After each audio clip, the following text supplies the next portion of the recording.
Welcome back into another episode of The Plague Parable. I'm Rasu, your Red Panda host and DM for this session, and I hear Beatrix has a wonderful starter, a wonderful little intro for us today. Let's hear it, Beatrix. Welcome everyone to the Plague Parable with all of us down here, your lovely players, myself, Atropine Dreams, Brian the Wolf, and KosmoMitch, all here with our lovely host and DM, Maddie. That was very plain and did not backfire at all. I love it. Finally, someone doesn't call me cute in the intro. Hi, I'm Maddie. I'm the one everyone calls cute. I'm the DM. I'm a red panda. And that's all you need to know about me. The more interesting people are down below, including one, Brian the Wolf. Hi everybody, I'm Brian. I play the lovable wizard Manuelo Moses Goyena, and yeah, he's not taking kindly to that amulet. Also not taking terribly kindly to that amulet, we have KosmoMitch. Alrighty, hello everybody, I'm KosmoMitch. When I'm not here, I do, on occasion, stream on my own channel. But while I'm here, I'm playing Gabriel, the ferret druid from Alar. Last week, he ran into some weird seer, and, mystic, I think was the word, who, Verasta recognized as someone to be concerned about, and, managed to let the whole warlock thing slip to the entire party, and now Veras is kind of upset about that for some reason. And I guess they tried out the amulet to see what happens on the other side. And now I guess we are figuring that out, and eventually we will manage to convince Maddie that he is indeed cute. Not likely, Cosmo, not likely, but do go check out that wonderful being over on his own Twitch channel. You still do karaoke, right, Cosmo? Yeah, I'm hoping to later this week, maybe once I get my apartment sorted out, but we'll see. Hell yeah. And last but not least, we have the lovely voice you heard in the intro of this video, our one and only Atropine Dreams. Hello everyone, I'm Atropine Dreams, playing Beatrix, our Vulpin rogue sorceress. Very stressed currently between Manuelo having some sort of curse from whatever Orion is, and then this fucking amulet, and then all the other bullshit she's dealing with. Very, very stressed.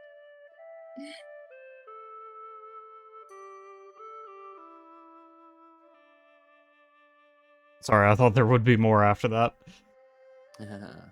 My bad. No, she's just sort of dying a little bit because there's not a single moment of calm in these people's lives. Of course not, they're Delvers. This is what they signed on for. Fair enough. So, up next on the D&D table, we had just finished experimenting with the amulet. We had sent Gabriel in first, then Manuelo, I think. Was that the order? Yeah. Manuelo had a slightly more tangible experience than Gabriel did. Both of you receiving very strange ramblings from within the world of the amulet. Capper has urged us to get rid of the amulet entirely, but with a little pushback from Gabriel has come off of it. What are we doing now?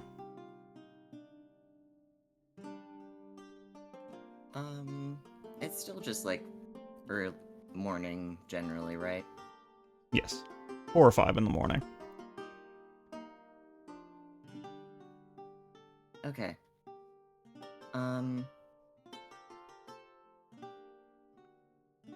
Well, I guess after taking like a short rest,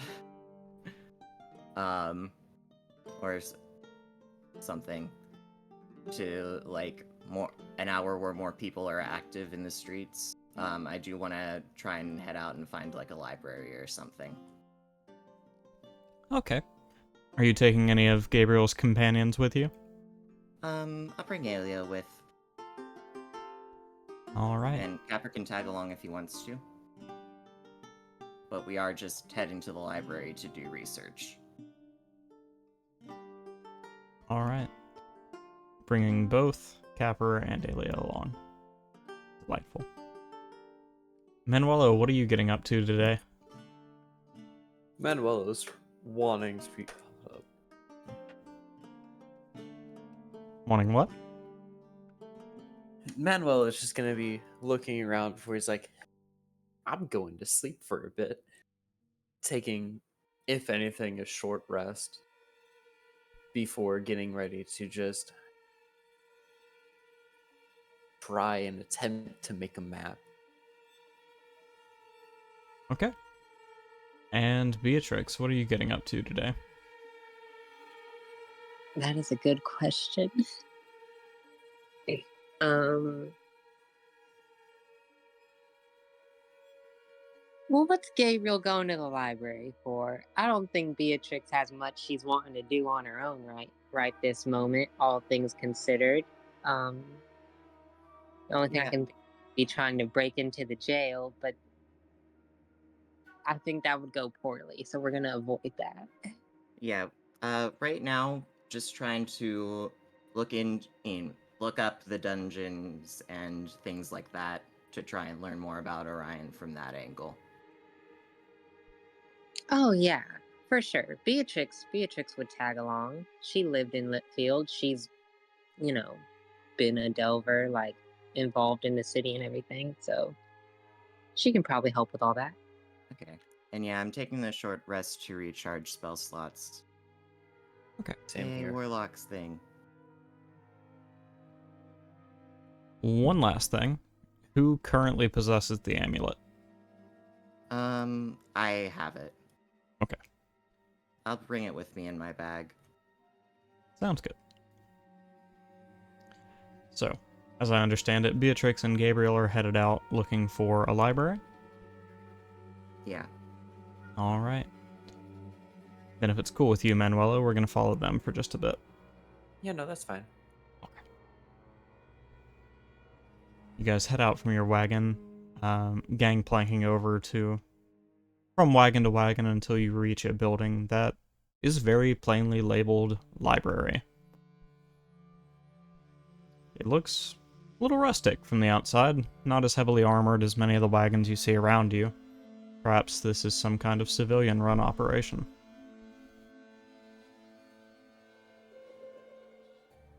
Okay. Well, I guess I'll just open the door. It's kind of just a public establishment, so I'm not going to bother with knocking or anything. Alright. Inside, the smell of old, decrepit pages fills the room.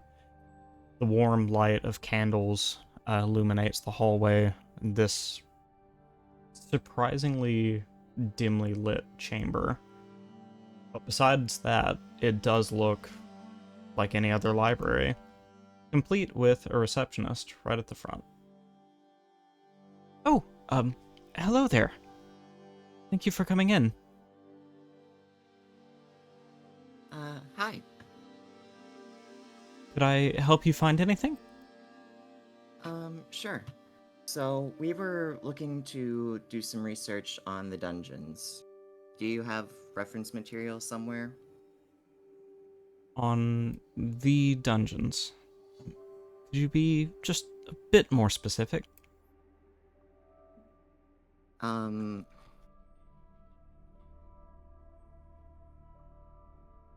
Just like exploring the area in I don't fully know. Basically, we ran into some people very interested in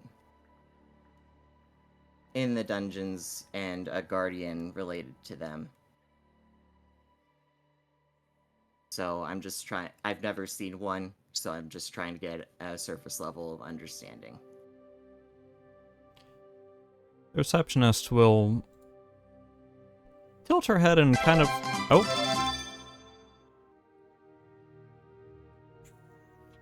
Thank you for the generous donation. I missed who that was. God, that startled me a little bit. I'll check in just a moment when it rolls around on the stream. But yeah, thank you. So tantalizingly close to meeting our donation goal, meeting the bad guys from the sinister streets of Nocturne. Anyways, receptionist will tilt her head and say,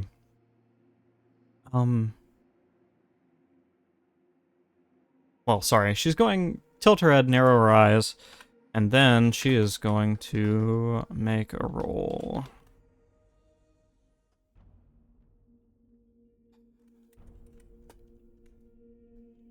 Let's try that again.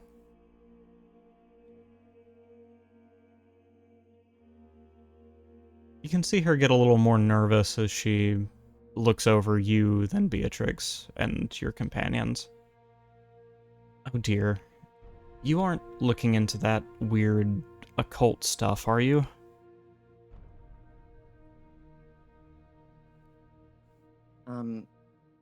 If you're at... We're certainly not trying to join a cult if that's what you're asking. Then, for what reason do you seek knowledge of Orion and his teachings? Gabriel's gonna look back at her a little bit surprised, caught off guard by that. Can I roll insight? Go for it. Because that is suspicious.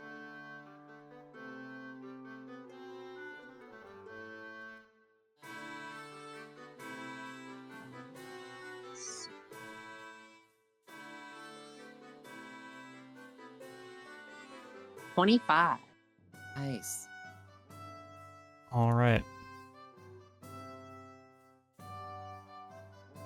It is the information she's presented you with is mere knowledge of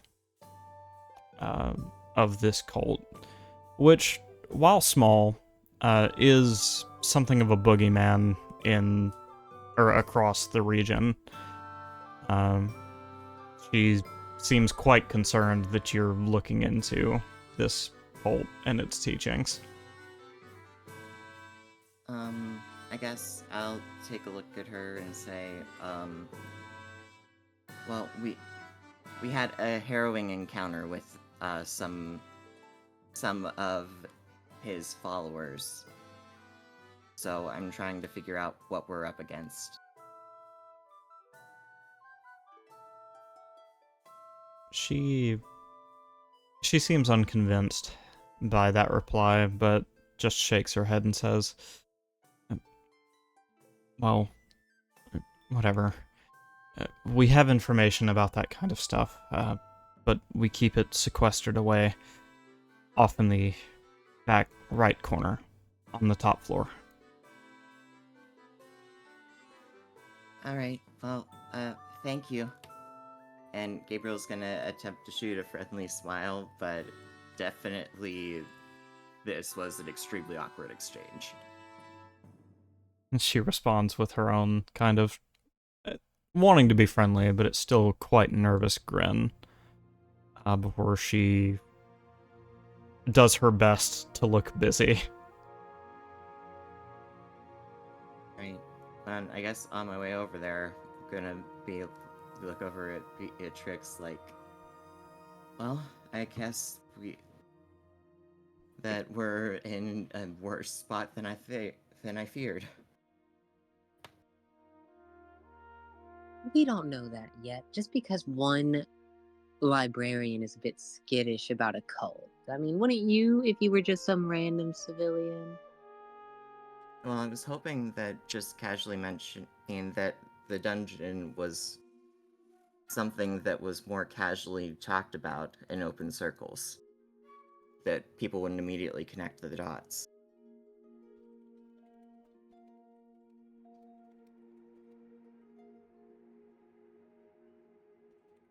Like that we could ask around for that sort of, ask around about the dungeon to try and learn about that, as opposed to asking around about Orion specifically. But who knows? Maybe we can't.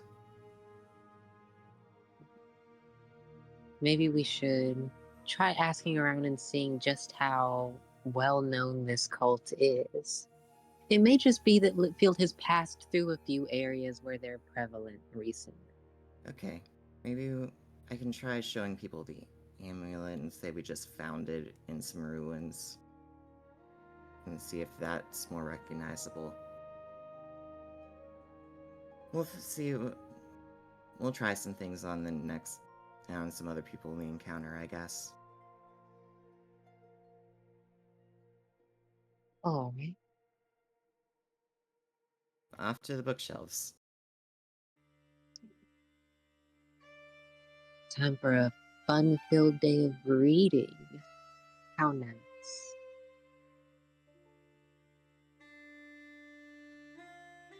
All right.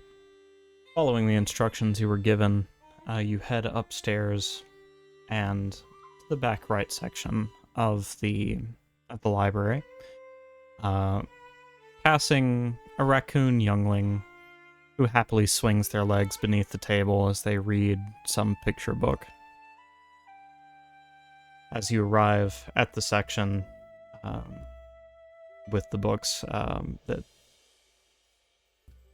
Sorry, let me try again. As you arrive at the section with the books on information about the dungeons and about Orion, you find that a lot of potentially objectionable content has been set in this area. Not just about Orion, but about many fiends and their followings. But better here than kept out of the library entirely, perhaps.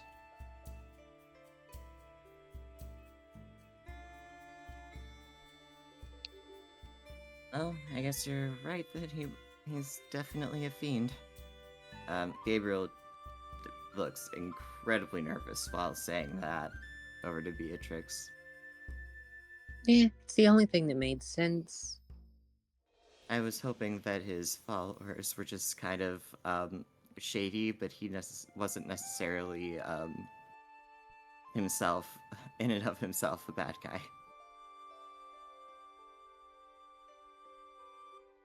But, silly me, I guess. Well, we have plenty of reading to do to find out just how deep in the shit we are, so let's get ready, I suppose. Yep. And I guess I'll start passing out books. The most ones with most relevant titles first. Alright.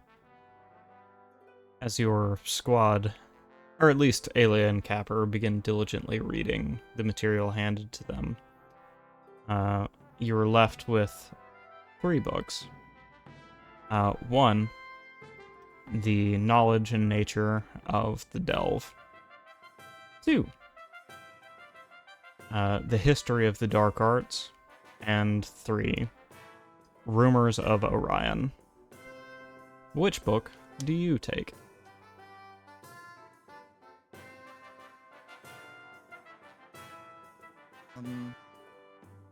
Yeah, I guess I'll take Rumors of Orion.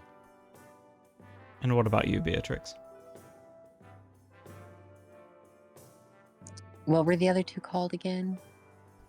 God damn it.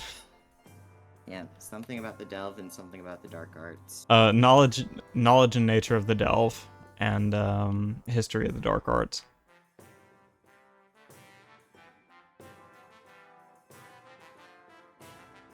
I'm gonna cast Detect Magic before touching History of the Dark Arts. Alright.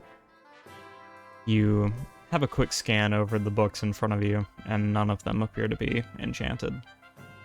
Okay. None of the books. I'm just gonna look around the room. Nothing's enchanted in here. No magical books in here. 2 or 3 of the other objectionable titles that are in this place do seem to have some kind of enchantment, but their titles suggest they aren't relevant to your search. Good to know. Okay, yeah, I'll go ahead and pick up a History of the Dark Arts and give it a read. All right. Now, let me get each of you your choice of perception or investigation.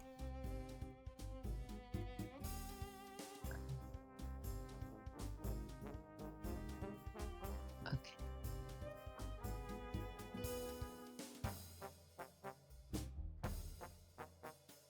Okay. I got a 14. I got a 9. All right. So, Beatrix, you aren't particularly sucked in by this very dry retelling of the history of all understanding of the dark arts, especially where it depicts certain deities that you know of as potentially having their own darker sides. Not the least of which being your very own father. It's clearly a biased report, and you gain nothing of value. Gabriel. Oh, sorry, go ahead. I was just saying, alright. Fuck. Gabriel, as the title of the book you're reading might have suggested, this is also a pretty one-sided report. It's written by someone who clearly believes that Orion and its powers are purely speculation from people who are either hallucinating or just downright mad. But it does give information on many, many more sects throughout the continent, including the Feline Isles. So let me pull up the map here so I can have these marked down for you. And don't worry, there is more information. I'm just taking things one at a time. Okay. All right. I'll write these all down for you in the chat. But we have one. There we are. South of Priazevsky in Oria.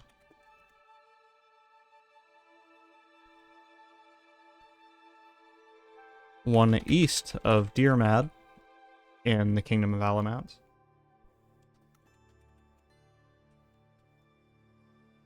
Of course, the one you already know about in Wingsmeet.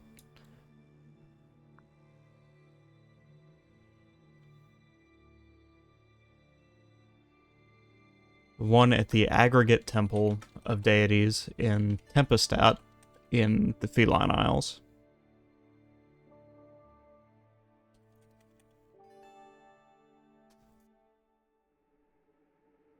And finally, Kumluk Vamaden in Balik of Arneria.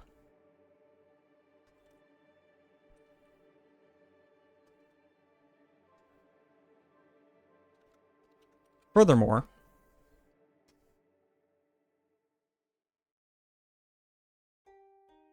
you find that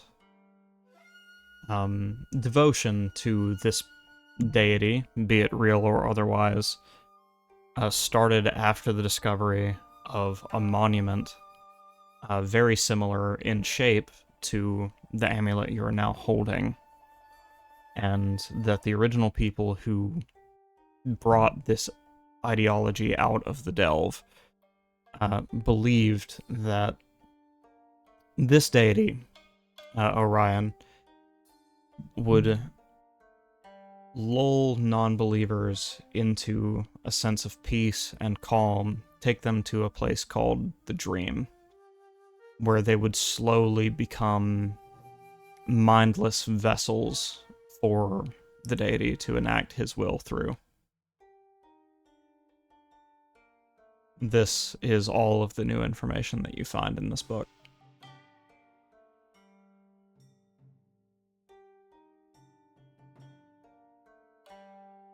Okay. Well,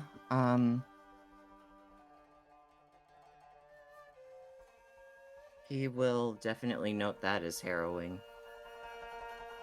The dream state part, at least. Remembering how it felt to be in the how it felt when he was wearing the amulet. And I guess show Beatrix that section and say, we're definitely not wearing the amulet without someone around to take it off. Oh, yeah, I thought that was just understood. I wish that you would listen to Capper and we would get rid of the damn thing. I still just don't know. I just wish I knew what his goal is. Besides, I guess, growing a larger following. Okay. Well, I guess if that's all, I'll return the book and then check in on Capper and Alia. As you go to return the book, let me decide on a person here.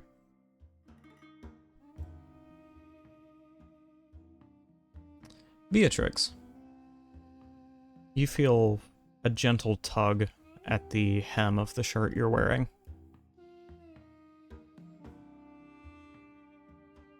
Okay. You turn your head to notice that the raccoon youngling has approached. Hi. Excuse me, miss. Are you a Delver?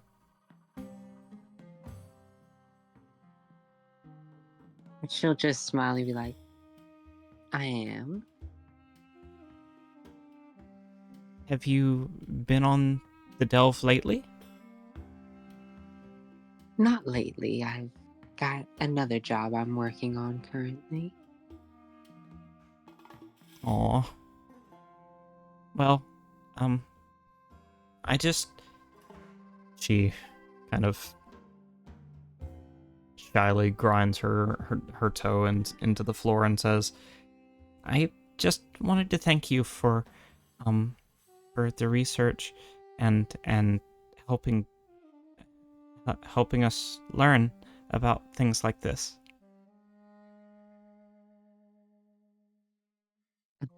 Well, you're very kind. It's just a job at the end of the day, but more than happy to help. Jesus. Yeah. Sorry, I got Gabriel. jump scared by another donation.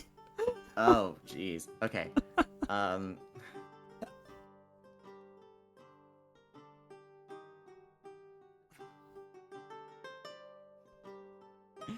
Gabriel will, once he returns the book and comes over to say,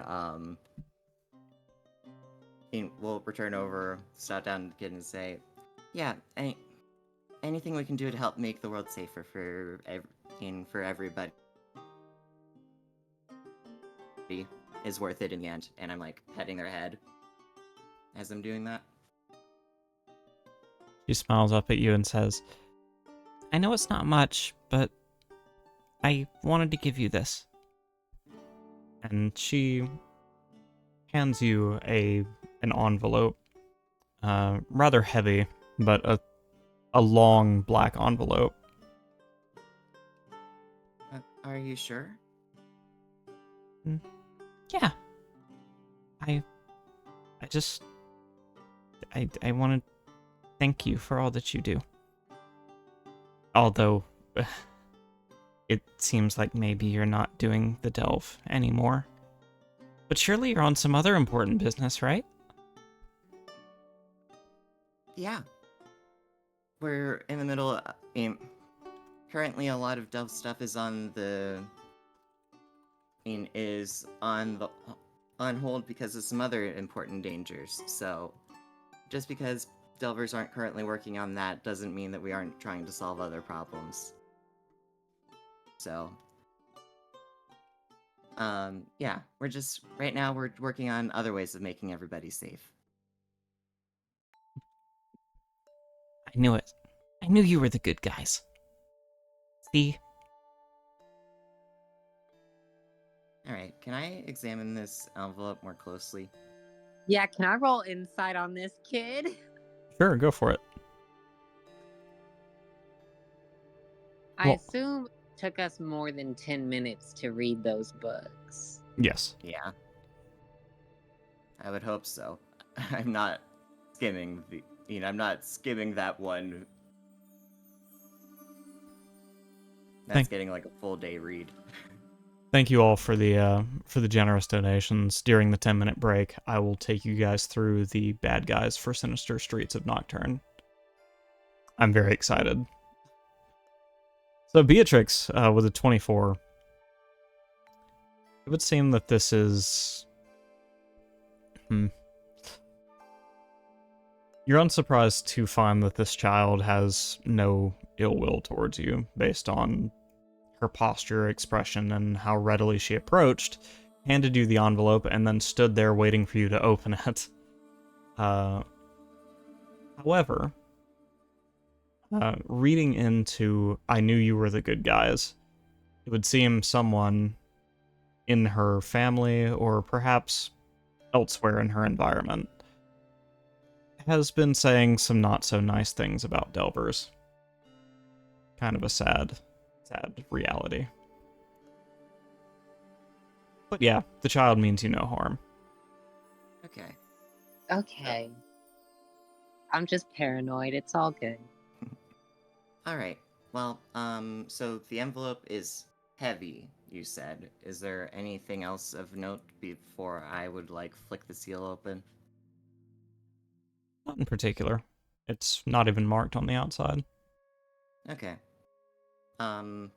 So I will, start to open it and then, look up to her to see if she wants me to do it while she's here, or if she wants me to wait.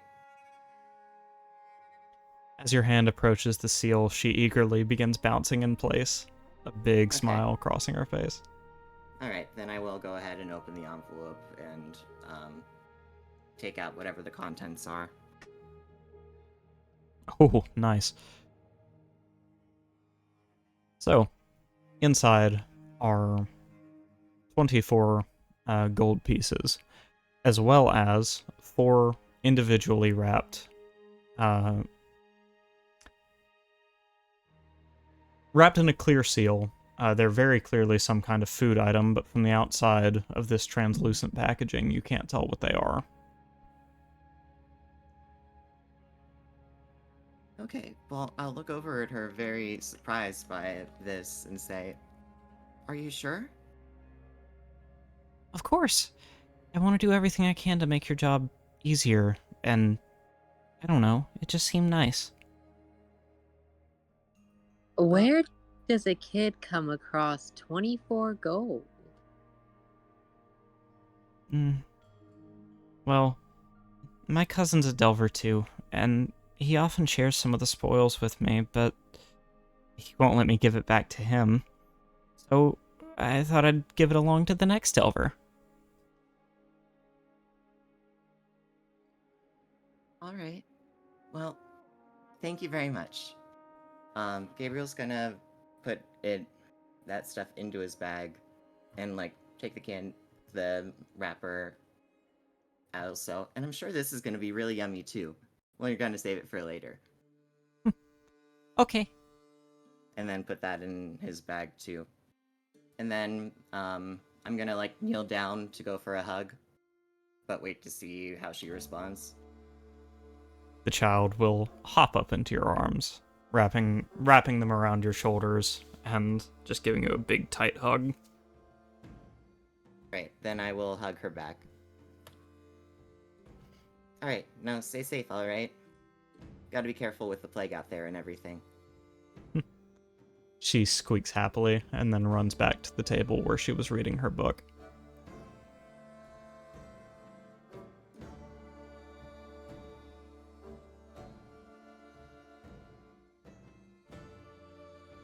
Well, that was unexpected.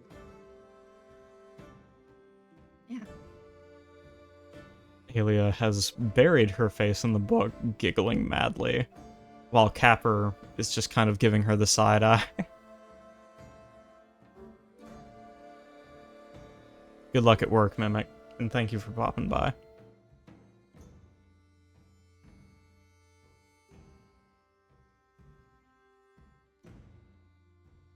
But I mean, and then, well, yeah, Gabriel definitely didn't notice any sort of like side reactions from the peanut gallery over there with the books. Ah, fair enough. So I guess he will turn over there now and say, well, so you said, well, that was unexpected or something like that, right? Yeah. Yeah. But nice to know that people still think that people still think that we're the good guys. And hopefully we can get this sorted out so that they can not grow up to not have to worry about this plague. Hopefully. It seems we're making good progress, at the very least. Yeah, and at this pace, I'm sure we'll get to the monastery in no time at all. And then I will go over to Alia at this point to check if she's had any luck so far.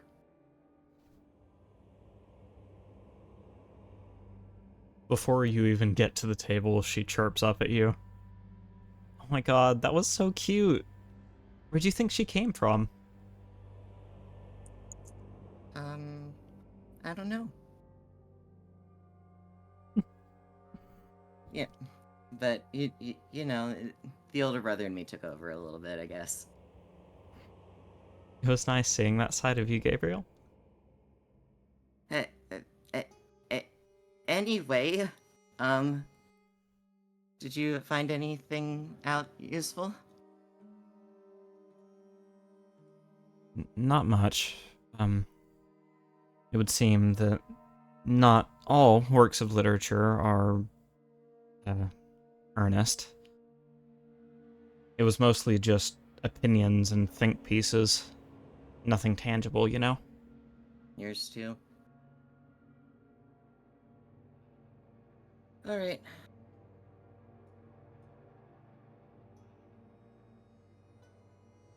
Well, I did at least find out that there are chapters in pretty much every nation. Oh. So, I don't know.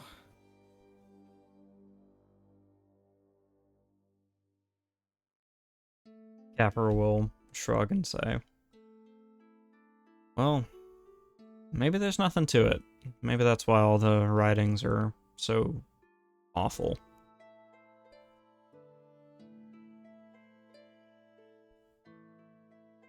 I don't know. Mine said they doubted that this thing was real, but they also said that the goal was to lure non-believers into a dreamlike trance, and that's definitely what happens when you put the amulet on. So, All the more reason not to do it, right? Capper says hopefully. I'm definitely not putting the amulet on again anytime soon. Good. Good. So now, we've got other things to worry about, right? What's next? I don't know. We do still hopefully need to find some other. We still do want to talk to some other delvers about our plague research and probably figure out what's going on with their prisons over here and figure out how far we've traveled, but after that I have no idea. Okay. I'll I'll let you lead the way. Alright. Sorry, I do wish I could be more helpful, but I don't know how things work in this world. Yeah, Capper, if you don't mind me asking a question real quick. Go ahead. So, you've talked a lot about how this is different than the worlds you're used to. Is there sort of like a typical way that you live in, way that you exist in other previous worlds as a human? And ours is just like especially different from that? It is in a lot of ways. It And I guess I'm gonna like point to like the shoulder shoulder pauldrons and the circlet. Like, do you reincarnate with these? Oh, these? Yeah, the necklace I had as a cat. This is just the form that takes when I'm the way I am now. He says, kind of giving it the once over. I guess the reasoning is who would take a necklace from a cat, but a person, well, would need something more permanent. Right.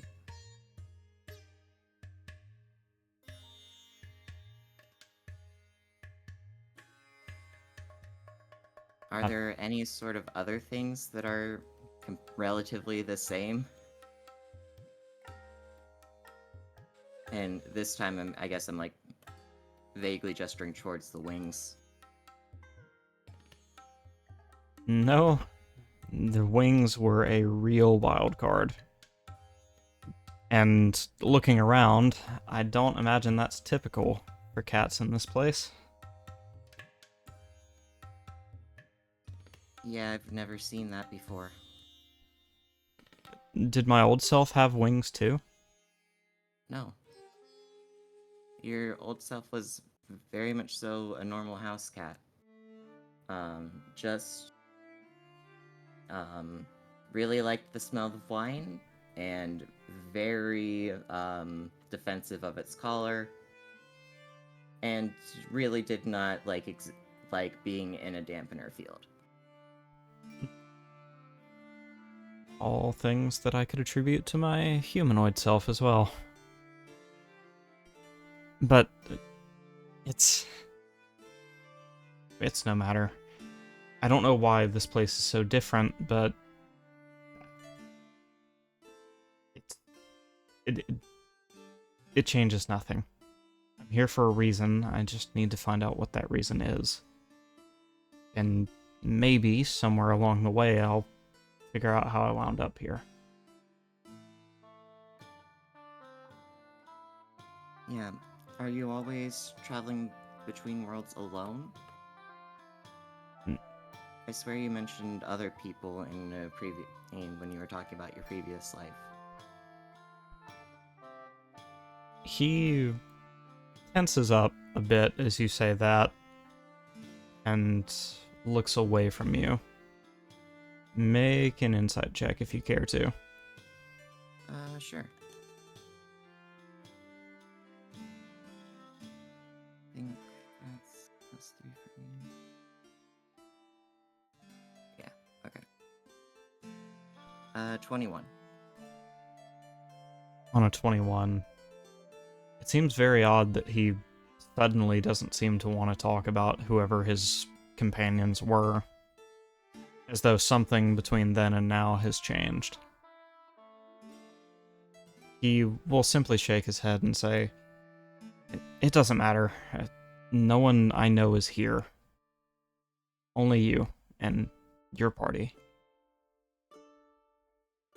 I'm just trying to make sure that there isn't anything particularly weird about what happened this time, beyond just our world being unique compared to your previous ones. And- Okay, yeah, it's a little weird that uh, I'm I'm here and they aren't. Usually, uh, he Vitor, he would have been the one to awaken me and tell me what the plan is and where to go and all this, but it didn't happen this time. Something's different. Oh. Well, I mean, maybe...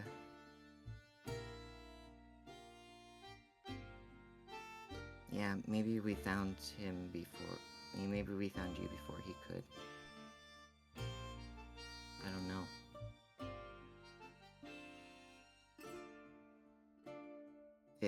If that happened, I'm sorry.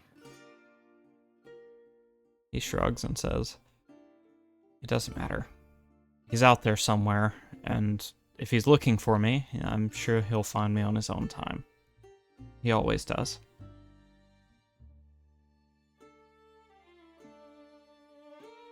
Alright. I'll approach and give him a hug. Well, I'll be sure to help keep you safe until then. Alright?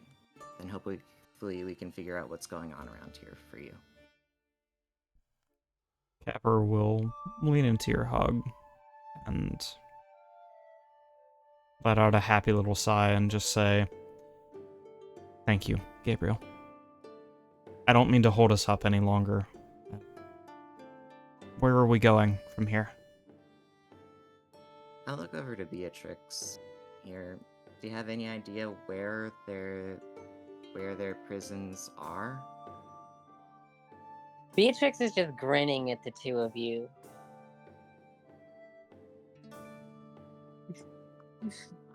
She just takes a moment and is just like, y'all are precious. And yes, well, things move around in a rolling city, but vaguely. Well, Gabriel flushed red again, but he'll be like, all right. Well, we should probably figure out what's going on with your enemies. And then we can try to get back on folks back in on the plague. Right. Yeah. Him. We should do that. She says, very unsure of that.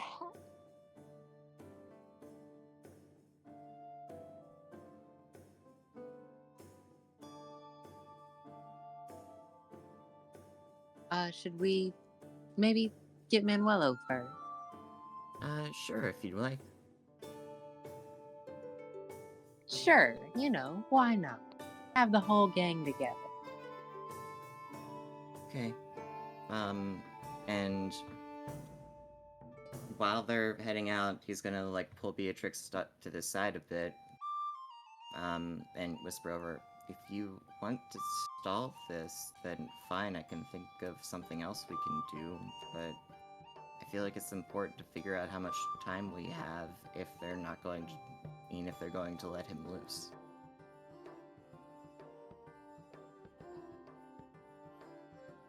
Oh goodness. The moment you mention the possibility of them letting him loose, she just sort of has this deer in the headlights look and is like, oh fuck.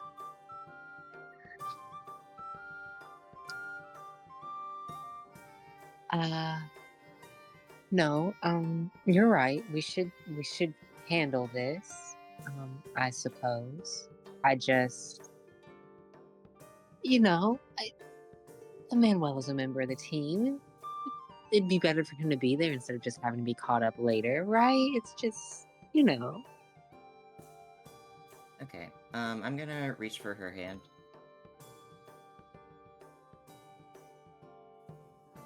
And, I'm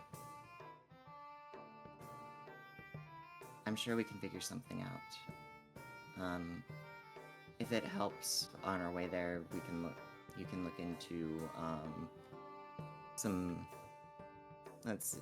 Some poisons and antidotes, and we can think of something.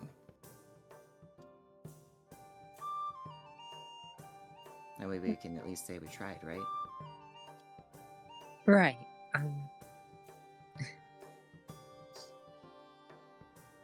Thank you, Gabriel. She says, like, squeezing your hand a bit, trying not to crush it. Okay, and at that point, I will lead everybody back to the wagon. Alright. Sorry for the wait, Manuelo. You've been here for some time. Oh boy, yay. Let's talk about what's been happening while they were gone. So, what are you trying to build a map of right now? I'm currently trying to build a map. Well, 2 maps, actually. Manuel was trying to build 2 maps, as I said. One being where they are right now, Litfeld. Mm-hmm. Trying to understand the basics of how it's being run. Because Manuel has only heard of it, he's never been able to actually go out and enjoy it. And the second map is the second map that he's working on is when he had the amulet on, how he was transported to apparently somewhere else. He's trying to figure out if that has a link to any place in the real world by creating a map. Alright. So which of those might you be working on when you were interrupted for the first time? The map of Litfeld. Alright. After a careful moment of observing the area around you, it seems that while much of the structure of Litfeld is ever shifting as wagons overtake and move around each other, the general structure of the Delver-aligned wagons remains quite the same. It's only the civilian wagons that seem in such a state of disarray.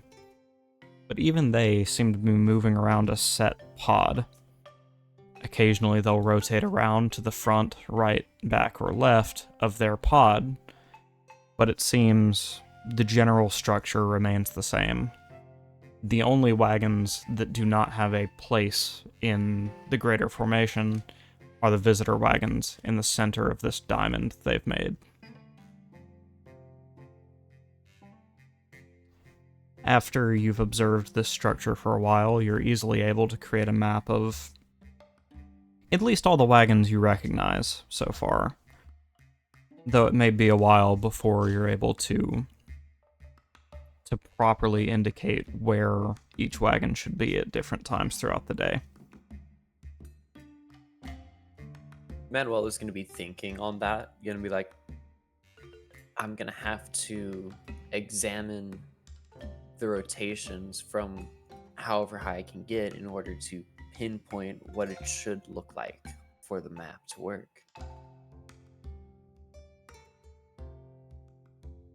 And that is when you'll be interrupted for the first time.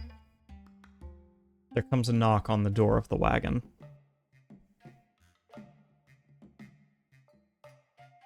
Well, it's just gonna hear the knock, and then just slowly walk over before opening the door. All right. Before you, as you open the door, are 2 faces. One, quite familiar, that of Onro Ace, the man you met at the tavern last night, and a canine woman, whose face is wholly unfamiliar to you. Honro smiles as you open the door and says, "Oh, so you were right. Niari, thank you. Whatever." And then the K9's name, or the K9, whose name is apparently Niari, leaves, leaving just Onro at the door. Manuel is just gonna go look at Onro before saying, "How are you doing?" I'm doing alright. Just wanted to be sure that you made it back to your wagon safely. Yes, I did. Everything. I can't really say everything's fine, but so far everything's okay. Is there anything I could help with?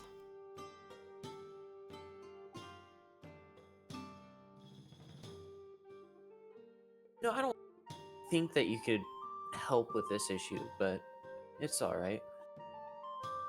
We're figuring stuff out as a team and stuff. That's normal.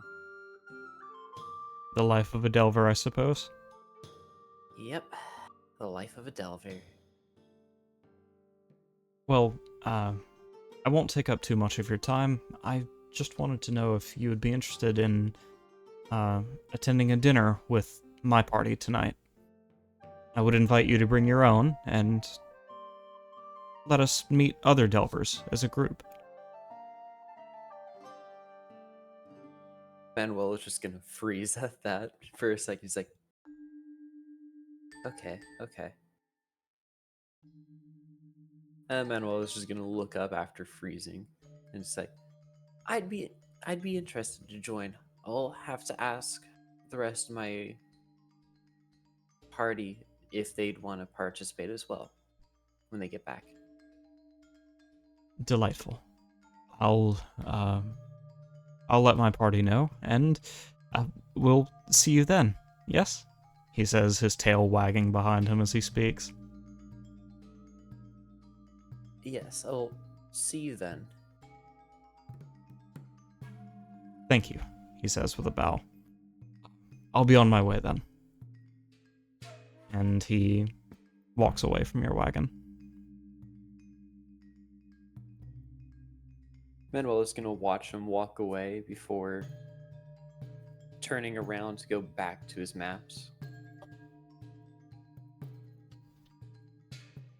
He's gonna remember the amulet, and then he's gonna pull out a new piece of paper to start working on that map. Alright. Now, when you say that map, are you referring to the area that was inside Orion's amulet? Yes, inside Orion's amulet.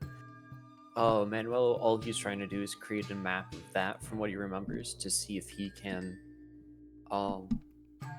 pinpoint it or find something that was similar from the outside world before, seeing if he could possibly go back in and using that as an advantage. Okay. Being surrounded in this place by a blinding light and mist as you were, it was hard to make out any terrain, but the ground just beneath your feet was quite wet, and grass was what would lie just beneath your feet. Collecting this detail, if there is parallel to a real-world place, it would likely be either in the Kingdom of Alamance's plains, or in one of the many, many wooded areas throughout the continent.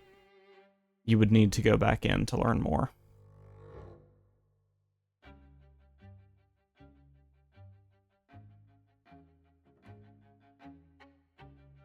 Manuel is just gonna sigh after coming up to that, and he's like, darn, that sucks. As he's writing information down of potential spots where it could have been before just looking at the map of the wagons before deciding, I'm gonna try to figure out the rotation.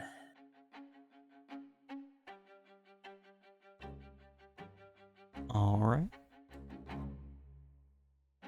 while you're having a look at the while you're having a look at the rotation of the wagons in Litfeld, make your choice of an athletics or acrobatics. No, strength or dexterity saving throw. God damn it. Why couldn't you give me the acrobatics?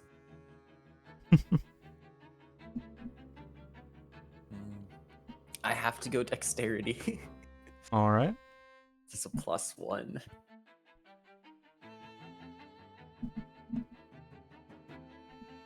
Here we go. Dirty 20. All right. Nice. All of Let's us. go.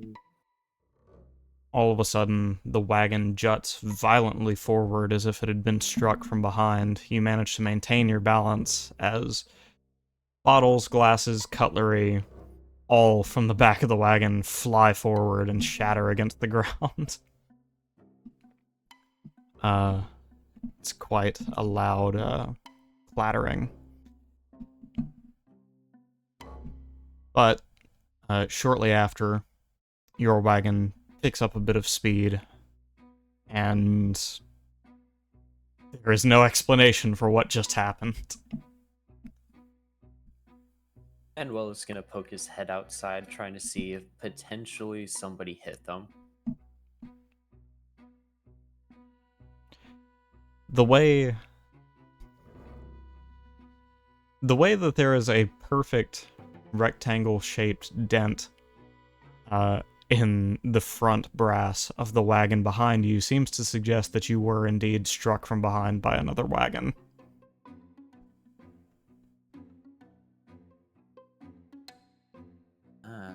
Manuel is gonna look at all the other wagons that are potentially behind him, just like, now which one hit us?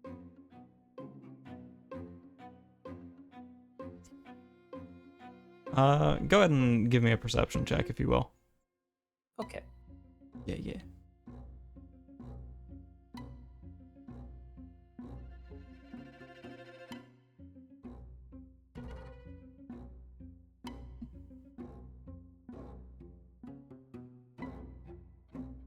And 19. It doesn't take you long to notice the very angry possum driving the wagon right behind yours with the perfectly rectangular shaped dent in its brass, standing on top of the front of the wagon and shouting obscenities in a language you likely haven't heard before. He's gesturing wildly, quite furious it seems. Can I ask what potential language he's speaking? I don't know where possums are predominantly from, but I will do my best.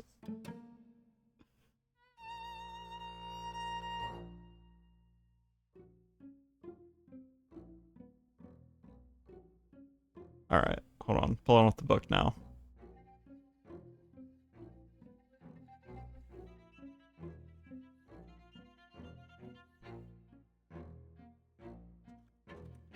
Let's see, is that ligonine or leotine?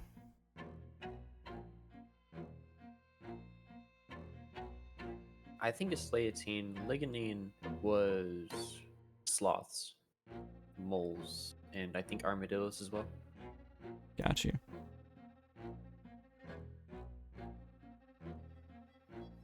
Oh, I was wrong. You're talking about possums? Yes. Possums are tenebrine. Ah.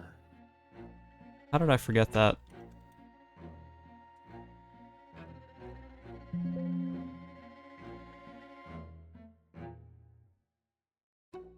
Okay, page 270.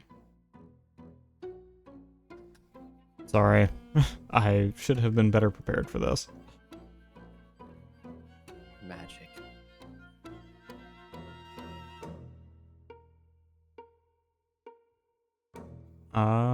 It would seem that many of them have homeland in Aurea. With some in Arneria as well. So I'm gonna remind myself what languages Arneria speaks, because I'm gonna say that's where this guy's from. I think Yeah, we just like Manuel. generically speak Arnerian. Yeah, wait, where'd you pick that up, baby? What? Where they're from? From their, like, the top 2 homelands are where they're from usually. Oh, no. I was reading because there's like an info thing about each species at the beginning before it starts getting into the traits. Oh, I did It not said, know this. yeah, it says tenebrines can be found in every homeland, but they're especially common on the crowded streets of Venetian cities. Venetian. Venetian, whatever the fuck we are using, I forget. In that case, they are, yeah, they're shouting in Venetian tongues. God. And that is Venetian is vignette. Mm-hmm. Yep. God, fucking damn it! I'm pulling up my own book. Unfortunately, Beatrix isn't there. She could translate for you. I want to see if I know this. Oscar Oh, la Vinci Papa! Oscar la Ven. He's shouting from the top of his wagon. do I know this? Let's find out. Is it not on your character sheet? I'm trying to find the language. Just give me a second. Okay. It's at the beginning of the species section.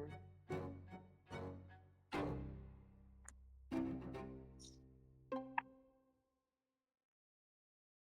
says species. Okay.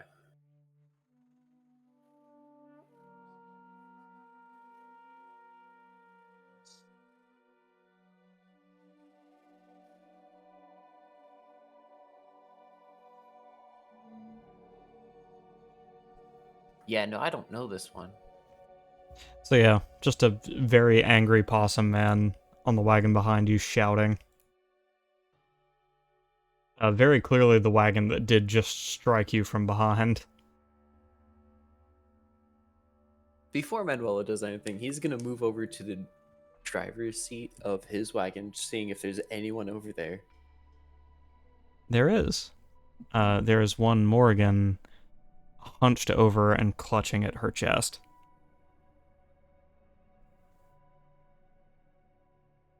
Morgan, are you all right?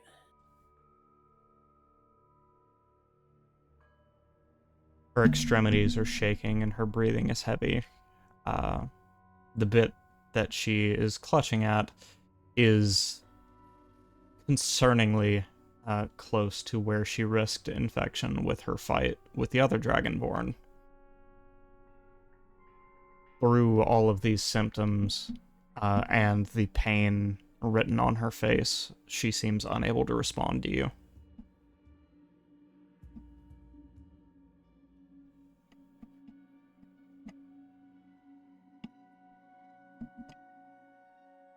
Manuel is gonna rush over to check on her, of course. Morgan, talk to me. Are you okay? Morgan does not seem conscious of the fact that you are nearby, concerned solely with trying to manage her breathing and whatever it is she's feeling at the moment.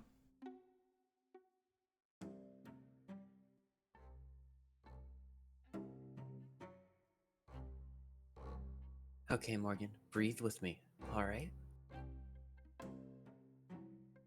Breathe in and out. Breathe in and out.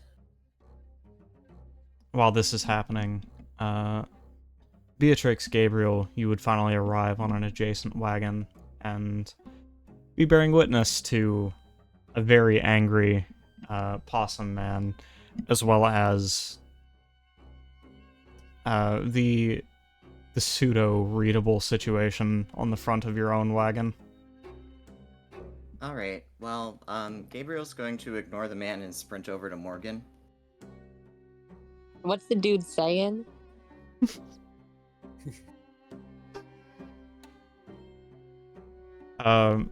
It roughly translates, do you know how much I paid for this fender? Fuck you, why are you driving? Yeah, thank God Manuela doesn't know. He'd possibly have killed the dude.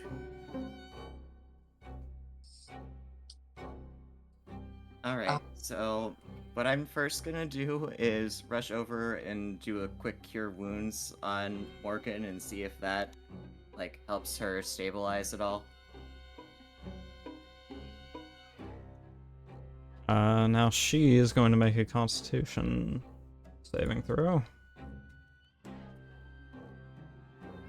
Because we remember what happened last time we tried to cure wounds this infection. We dispelled magic it before. Oh, you're right, my bad. Cure wounds seem to not have a problem before. You're right, my apologies. I should take better notes.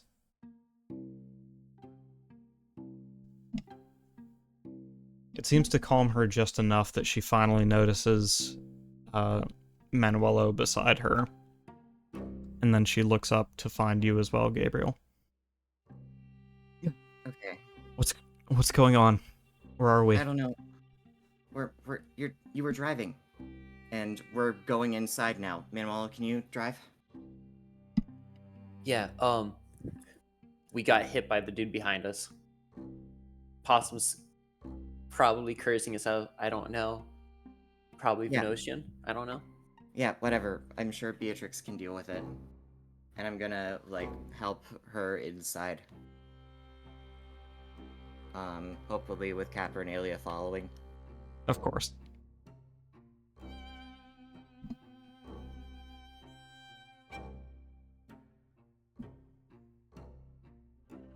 Alright.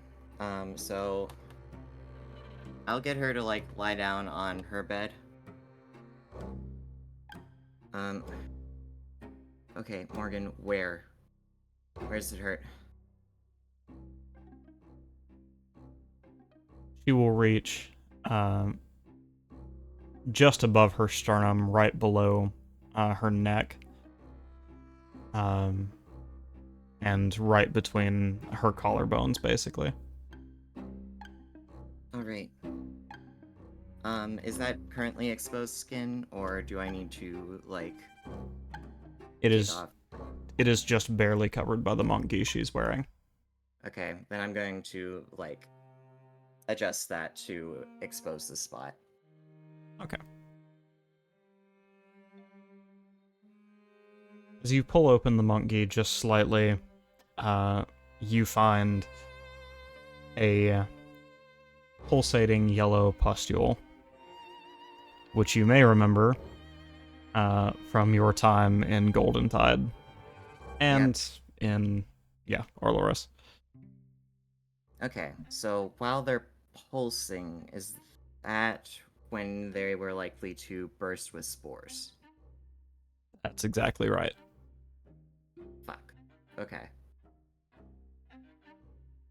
Alright, well, Gabriel probably hopped back a step and was like, okay, stay calm, Morgan, we'll figure this out. And did Alia and Capper come in with me? They have. Alia is keeping her distance. Very afraid of the infection. Capper is gauging your movement and doing his best to follow you. Okay, well, I'm gonna indicate to them to step back to the opposite corner. Like, basically behind me. And I'm gonna call over to Alia. So, we know for sure that Moonbeam accelerates the growth cycle. And did the professor notice anything about the gem in the daylight versus nighttime or anything like that? In the daylight, it seemed whatever creature rested within the gem was unable to get out. Okay.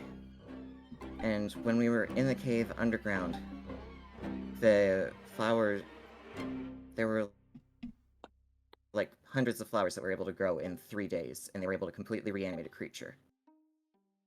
So they can grow like crazy within days with no sunlight, and mutate under concentrated moonlight. So I think the only thing holding this back is the sun. It would Alright. seem so, but what then? We can't keep it from becoming nighttime. Alright, well, let me try something here. And then, so, again, telling those two to stay back and, like, covering it in, like, taking his, I guess, like, taking a scrap of cloth to, like, cover his face to avoid breathing in spores.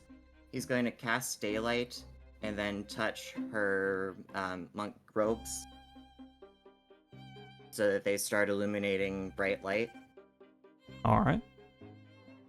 And then take the piece of the robe that was initially covering the spore and press it over top. Alright. Now, when you say press, are you applying pressure or just setting it back where it was? Not initially. Okay. Alright.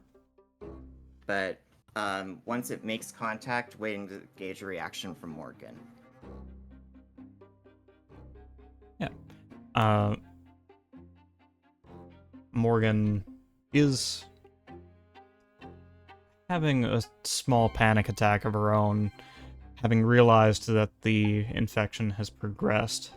But as you go to cast sunlight on her gi, that expression becomes one of bewilderment. She doesn't know what your plan is, and just looks up at you confused as you put the cloth back over the infection. Did that hurt? No. Alright, I'm gonna take like a second cloth and make sure that the thing's fully covered, and then I will apply pressure. Alright. From beneath the cloth, you can feel the pustule begin to grow more and more tight, undulating from beneath your hand, and then suddenly all that pressure releases outward. At this, Morgan is racked with knifing pain, as evidenced by her very suddenly tensing up all of her extremities and shoving you backwards. Okay. Well, I don't think that I think Gabriel's just going to end up getting sent flying. Like, flying into in whatever direction into the nearest piece of furniture. So... Yeah. You But have a he will nice... attempt to get himself up as quickly as possible to run back over.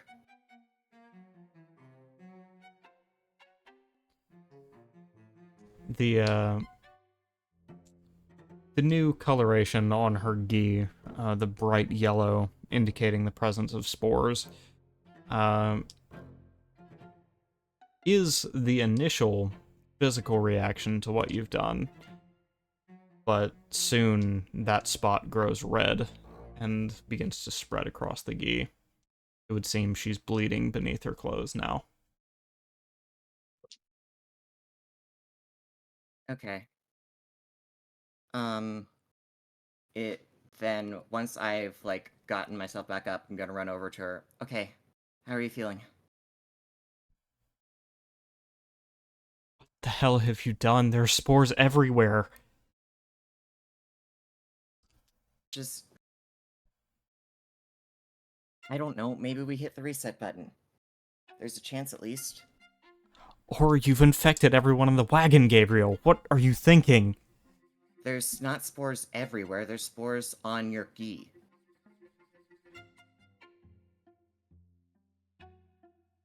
Get the gi off and I'll torch it.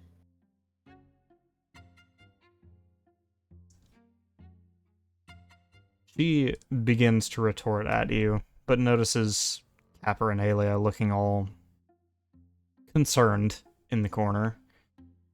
She shrugs and says, You had best know what you're doing, little ferret. Before she retreats into a little closet space, returns with a wrap over most of her midsection and the soiled gi off. Alright, and then I'm gonna cast Moonbeam on that. And just as you would expect, the wrap is cleared of the cleared of the spores as they burn out on the chest piece. Alright, and then I'm gonna look over at Morgan and say, if there's spores on you, you probably want to step into this too. She grits her teeth before intentionally walking under the moonbeam. How much damage does she take? Well, she gets to make a con save first. Oh, you're right. DC 14. Let's hope she's got good con right now.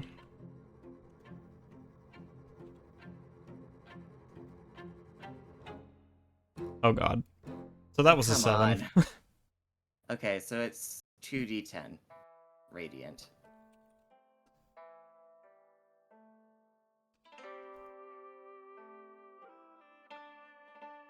Okay, not so bad. She stands there for as long as she can handle before stepping out of the moonbeam. And thankfully it does seem any spores that may have been on her have cleared. Okay, and then I'm just gonna torch the general area where I was doing my operation attempt here. If I may take a pause and shift the focus back over to Yeah. Manuelo and Beatrix. Yeah, fingers crossed that worked, but we'll find out, I guess. Beatrix, Manuelo, what are you two doing? Beatrix is just yelling at the possum dude, in Venusian. They're just going back and forth. She's yelling at him, calling him an asshole, telling him to fuck off, whatever. Just letting out some steam on this dude because he's being an ass. Of course, it's not escalating, it's just a bit of road rage, but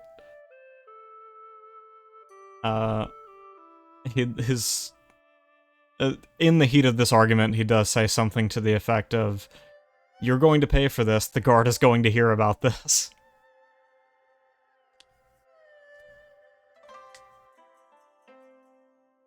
Oh, God.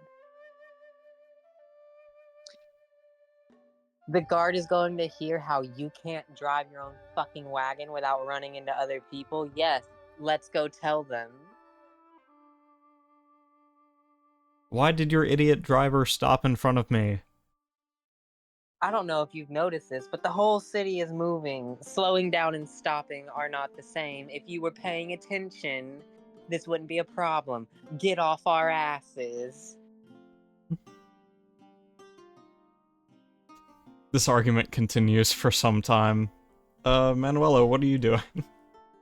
Manuel just like summoned the red panda and is using him to just keep an eye on the situation. Just like, do I want to send the red panda over and possibly curse this dude using the red panda, or do I just want to wait and see what happens?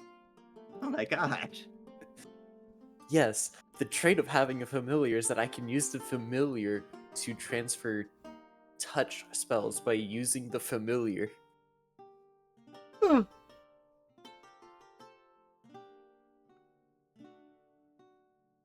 But Manuel right now is just thinking while keeping the wagon going. He's gonna cast message to Beatrix and is like, "What's happening right now?"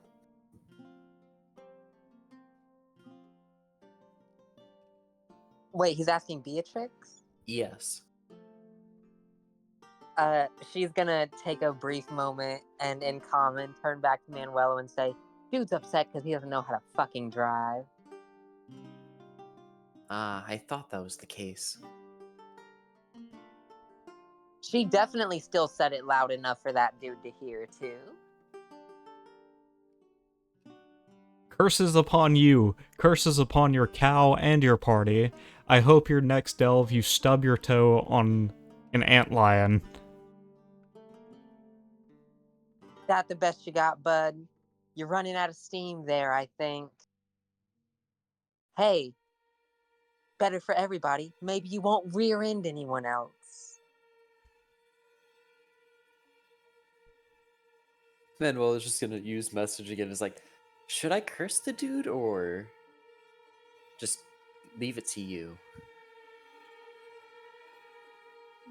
I think we've given the guards enough reasons to be suspicious of us. Gotcha. Leave this guy to me.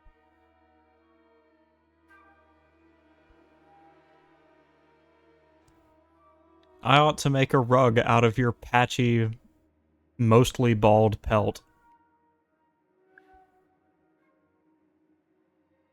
Oh, God.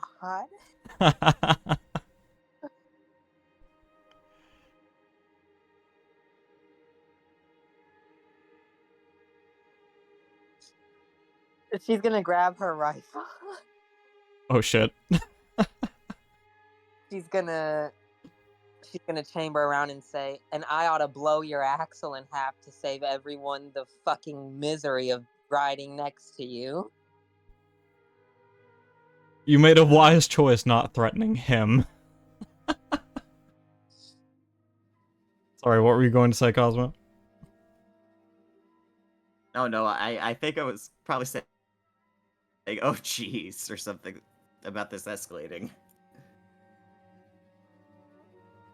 He just had to go there. He couldn't just be chill. Nope. He had to make it personal.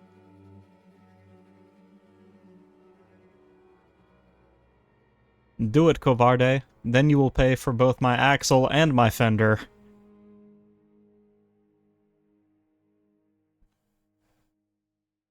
Oh.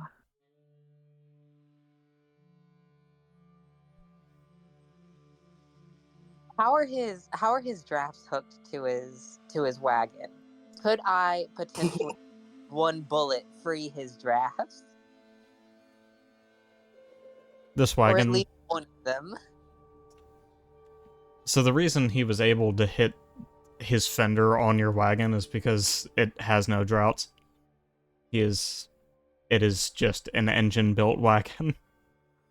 Oh, fuck. Oh, but this is an anti-tank rifle. Mm-hmm. I could just shoot through the engine and kill it.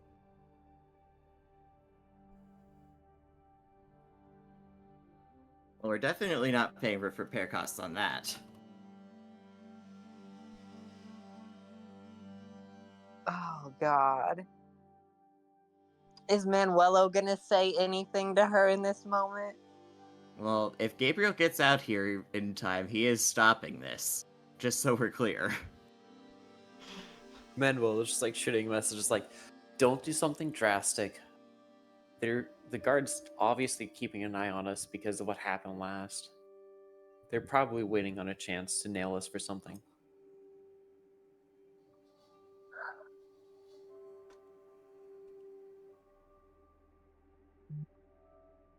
Can I go ahead? Fuck.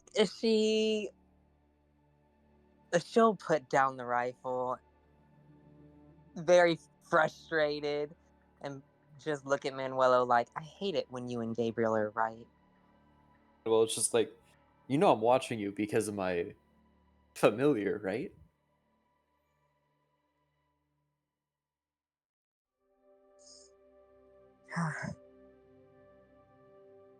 By this point, the Possum Man's party have realized he's heckling you from the front of their wagon, and cooler heads are trying to prevail, pulling him away from the front of the wagon, trying to get him to calm down. Oh, thank fuck, finally. People with common courtesy and decency. Thank you. Manuel is just like still watching. He's like, pretty sure if he decided to get hectic, Beatrix would have shot him between the eyes. That's not good. She almost did. And with that situation diffused, let's check in on Gabriel. Yeah, let's do that. All right. So, once we've like torched any side of spores, I'm gonna go ahead and grab my moonsickle and cast Cure Wounds to try and top Morgan back off.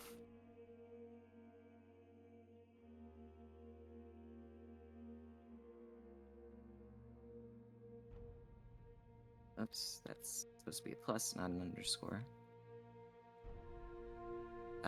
Healed her for 9. Alright. Heals for 9 and simply mutters, "Thank you, Gabriel." Is everyone else alright? I think we kept that mess contained, so I don't think anybody else could have gotten any spores on them from that effort. I am gonna look back at the other two to see how they've reacted to this scenario.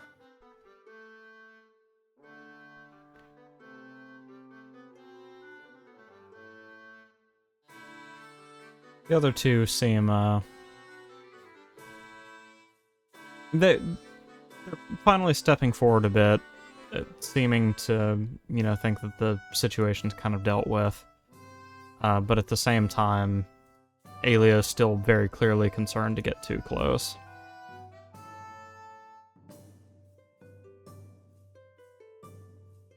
At the very least, I think that we've stalled the growth. Hopefully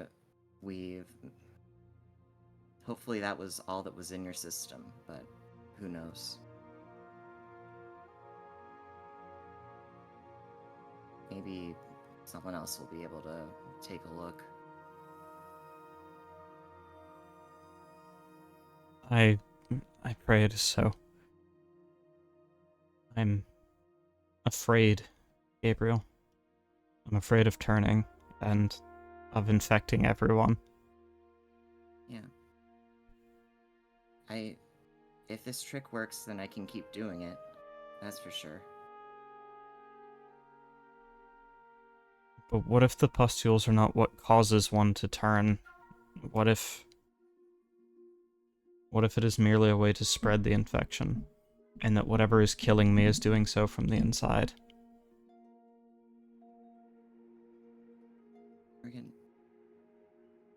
I don't know. We're gonna figure it out, okay? She grabs at your wrist and says, "I don't wish to be a danger to you all any longer." Well, for the time being, I think that we've reset the clock.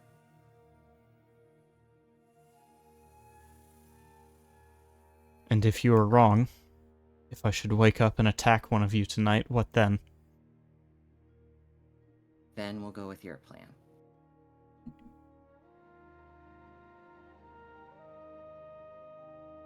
She lets go of your wrist, sighs, and lays her head back on the pillow.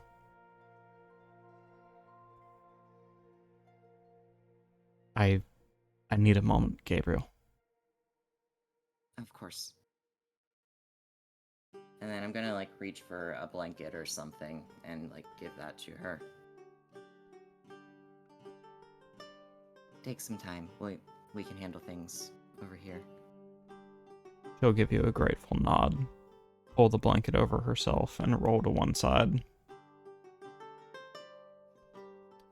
Capper and Alia will finally approach now that the situation seems diffused.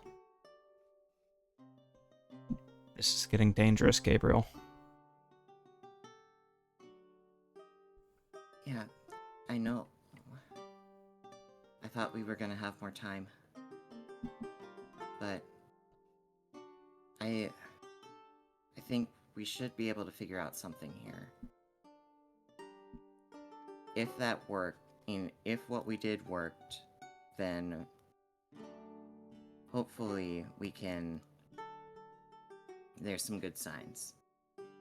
But we need to check with Beatrix because she was able to investigate things on Morgan to see where things are. Hopefully things are going alright outside. And then I'll go ahead and open the door to check in on the others.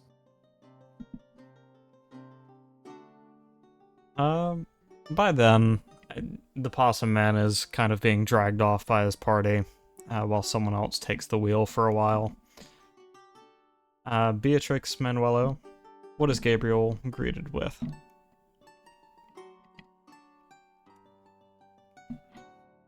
Manuel is gonna stay up driving the wagon, but he's gonna send the familiar down in order to listen. Yeah. Beatrix is just putting her rifle away, and she was getting ready to head into the wagon herself, honestly, now that that situation was dealt with, see what was up with Morgan and all that. Okay. Well, in that case, I'm gonna garble our conversation and say, Morgan had a plague pustule on her. I was able to burst it and scorch the spores without getting it on anyone else, but we don't know if we were able to, in what state Morgan's in now. All right. So she's alive then. Yeah, she's alive, scared, but alive. You had a way you could check things, right? Yeah. Let's go check on her. And I guess we'll just head on in, and Beatrix will cast Detect Magic again to take a look at Morgan and see what's going on. Alright.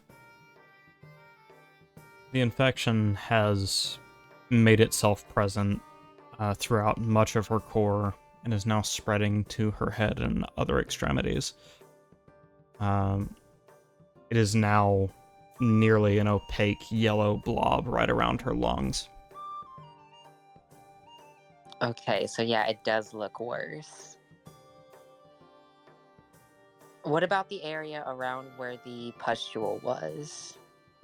That is the densest part of the infection. Okay. Well, okay, so I didn't fully try it before, but Morgan wanted to rest. Maybe I don't make her a blinding sunlight. well, I know attempting to simply dispel this didn't work out so well before, but I was curious.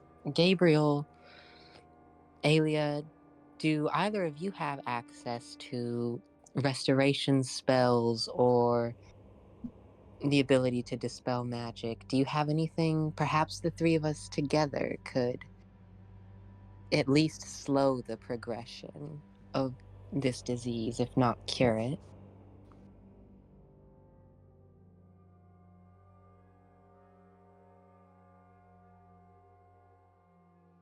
I do have Restoration ready, and I can do Dispel Magic later, but I don't have it prepared.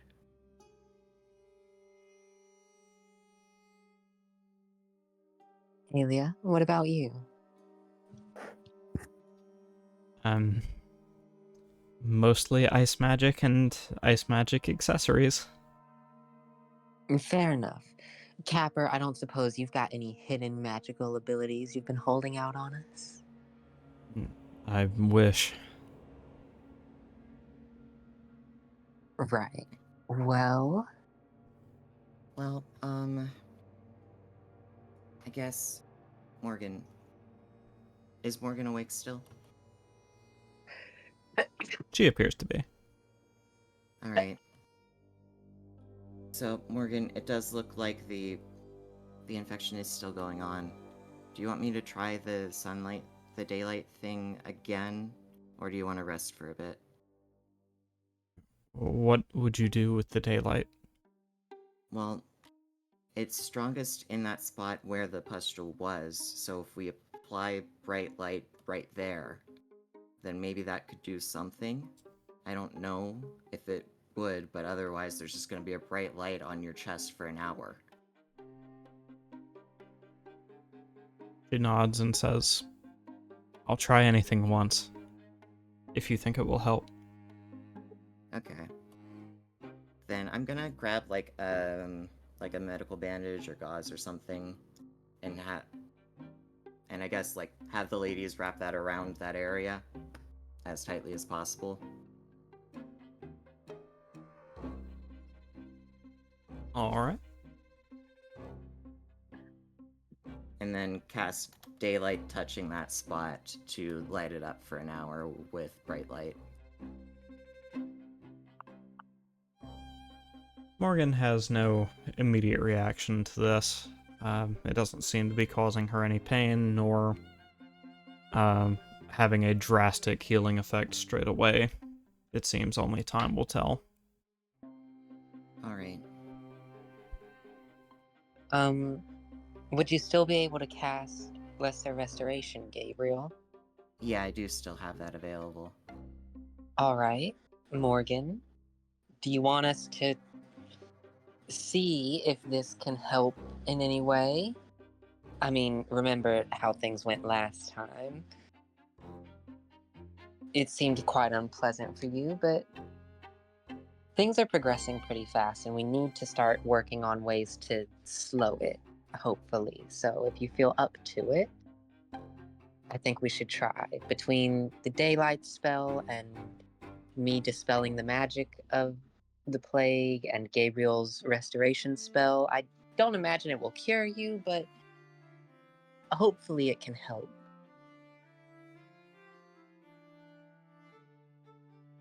If you think it will help, anything at all.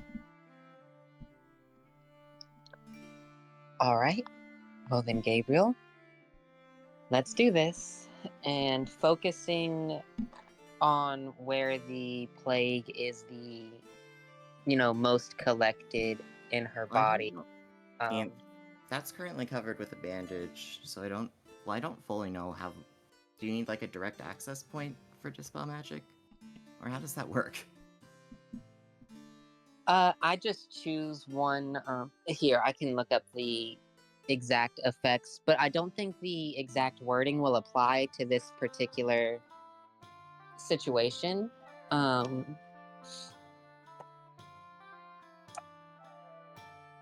Let me.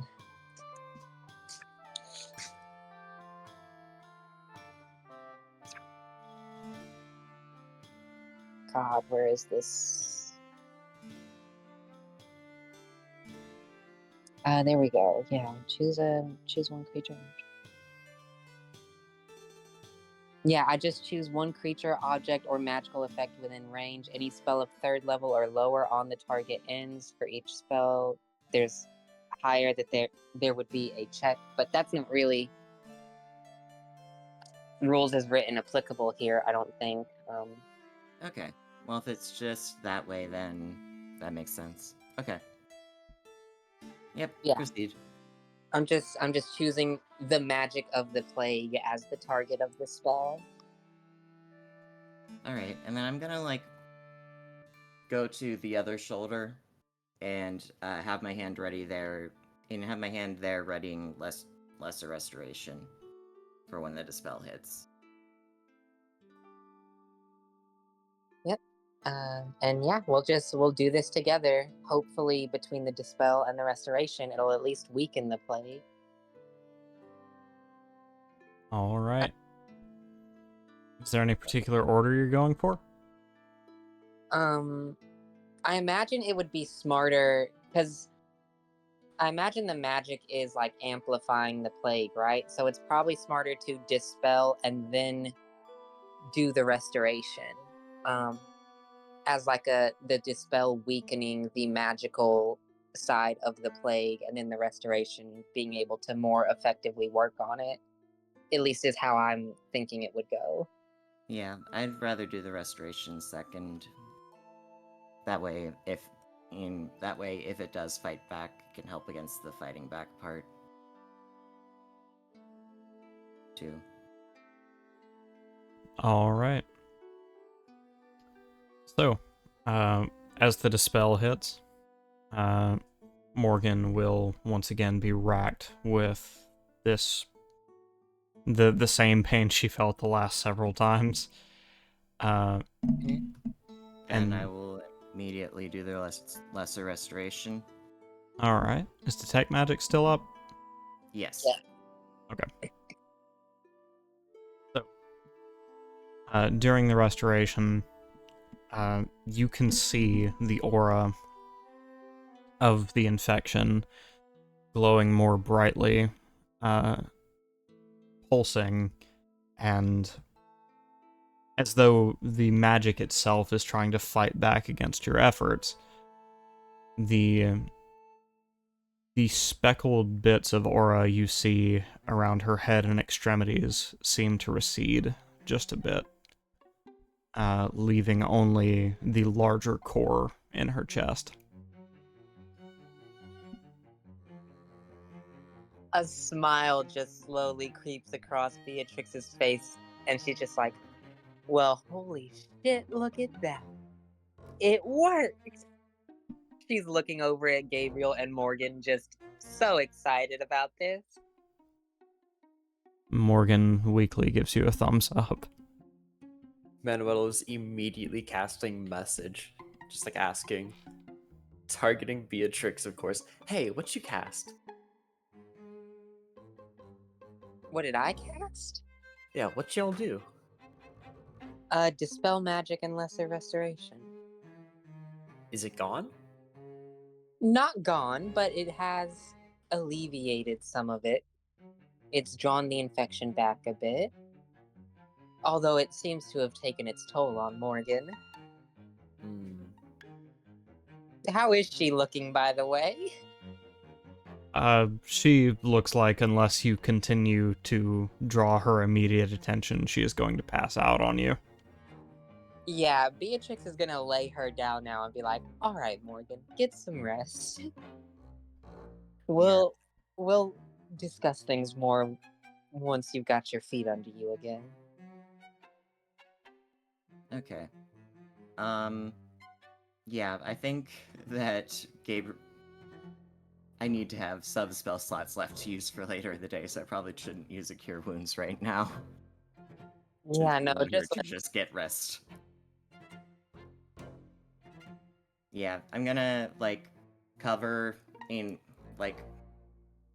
cover the part of the basically probably put another shirt over top of her that bandage so that it isn't blinding her and can let her fall asleep. And then check in with the others. And then by now Garble definitely wore off. Okay. So no more talking about what we tried.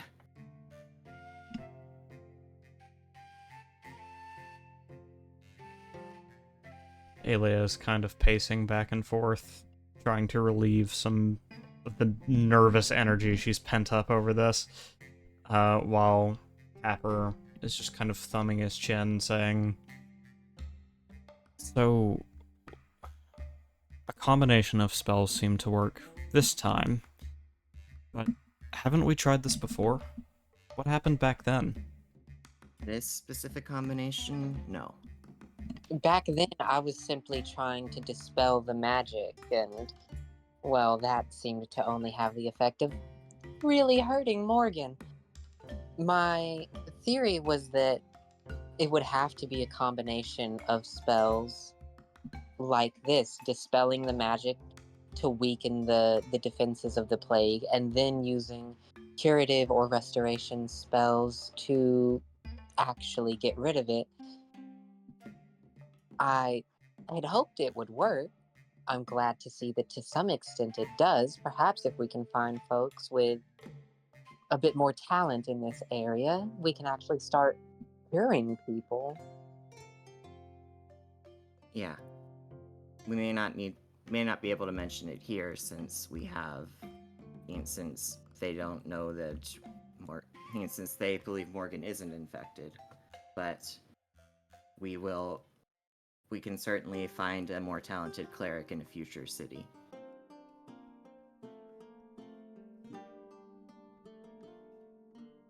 Pepper shrugs and says, well, you guys seem to have a handle on it then. For now. But are we outpacing the rate of its growth? Or do we know? Well, it seems to have progressed a good bit since the last time I checked in on it, but our efforts here seem to have pulled back quite a bit of the infection. It's now simply in its most concentrated areas. The spread has been reverted a good bit. We won't know for sure, I suppose, until I'm able to check in with her again tomorrow and see how far things have progressed, and perhaps Gabriel and I can do a few more rounds of this curative process and see how good that does there. I know we're both running a bit we're both running a bit on fumes though, I'm pretty sure. So, Yeah. All right. And then now I guess I will head outside to check in on Manuelo. Oh, I thought Manuela Oh. was in there. No, He's been Manuela's driving. Oh, Yeah, Manuela's You know. driving. He's using his familiar to see in. oh. Yeah, we have the whole if we're all here, who's flying the plane problem.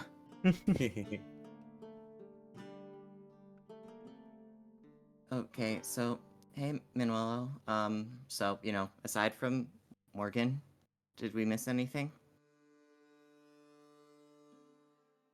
Manuela's like sort of jumps before cutting connection with his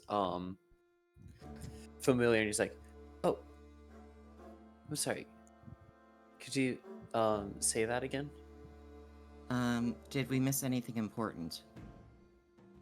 Aside from Morgan running into problems. As I told you, got hit by that dude. I tried making 2 maps while y'all were out.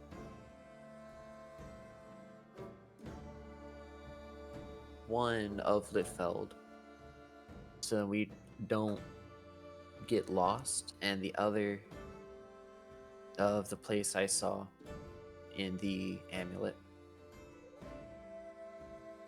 Okay.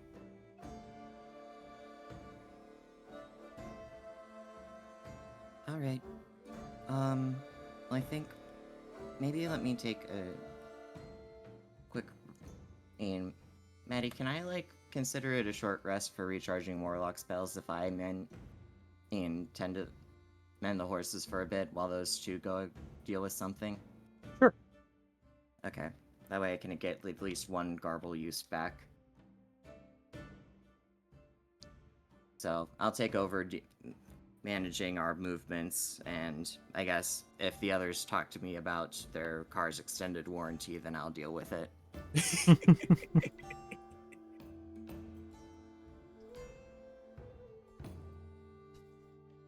So what are Beatrix and Manuela going to deal with then? that's a good question. What are we doing? Manuela's just gonna come on down before just like saying, Beatrix, Yes, Manuela. what you get up to? Oh, I was just out at the library with everyone else, looking into Orion.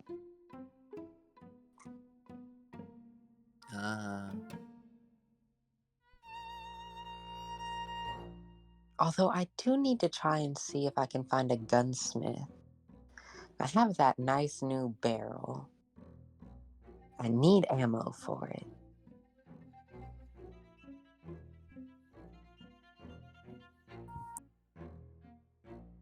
Must be interesting.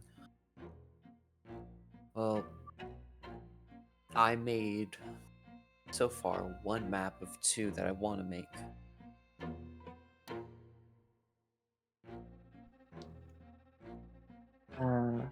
Alright, well, what do you need for your other map? More understanding and the amulet. Why do you need the amulet?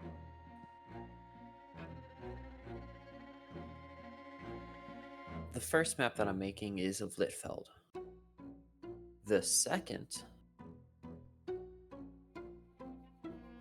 is, I believe, what we're seeing inside the amulet places us somewhere out here in this world. And I kind of want to see where that is. And if I can make a map, I can pinpoint exactly where it is.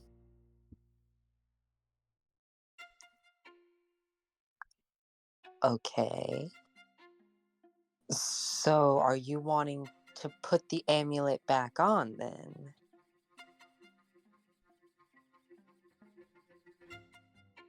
If I'm able to notice any major landmarks, then yes.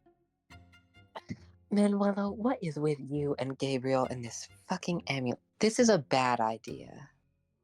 I know, but if it's the only chance we could possibly find out where he's hiding and possibly get rid of him, or just avoid him, that's good. You get 5 minutes. No more. Capper approaches and says, "You're making a mistake, Manuelo."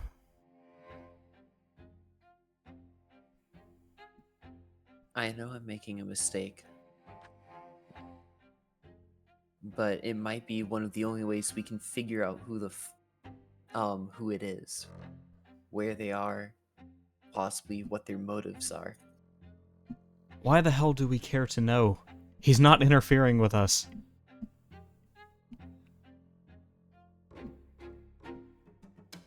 Manuel is gonna write something down in one of his books real quickly. Like, he's doing it offhand. He's not even looking at it, to where if Orion was looking through the eyes of the marking, or even Manuelo's eyes, he wouldn't see it. And then passing it over to Capper. And what it's reading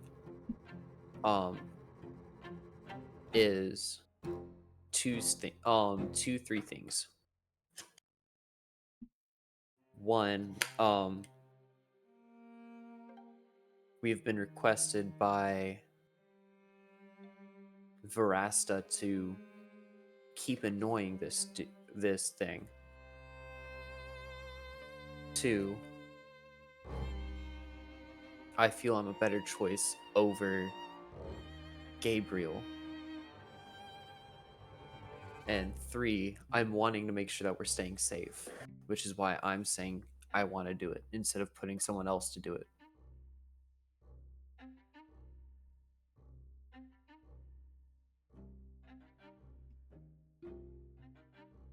Capper shakes his head and puts himself between Manuelo and the door, out towards where Gabriel is. Manuelo, I'm not going to let you do this.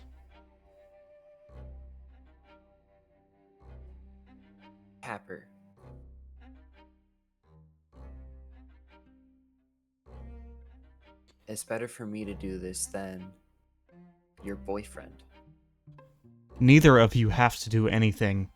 You're playing right into its hands, going back there, letting it leech into your mind.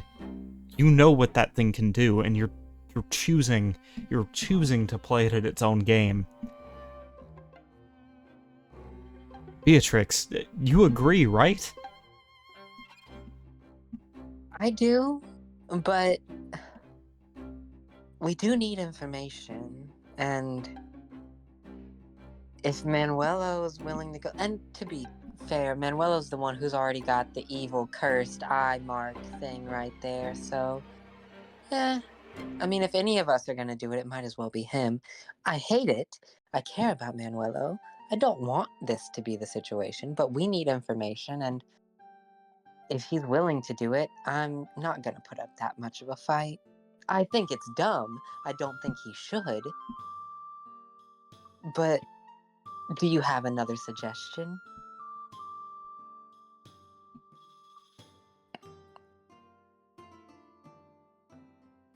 And before Capper can respond, Manuel is going to say, I'm the best person to do it anyway.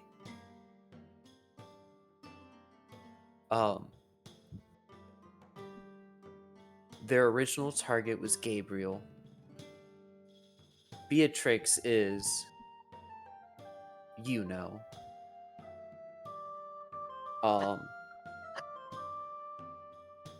I'm sorry, I'm trying to keep information hidden because of this guy. You have something going on with your past, with you changing out and stuff. If they're able to figure that out, they can use it against us. I'm not wanting to send Alia due to the fact being ice magic is strong. And Morgan's infected. I don't know if it'll possibly change its tactics on her. I'm probably the best bet since even if I'm going to get attacked, I can still put a fight up.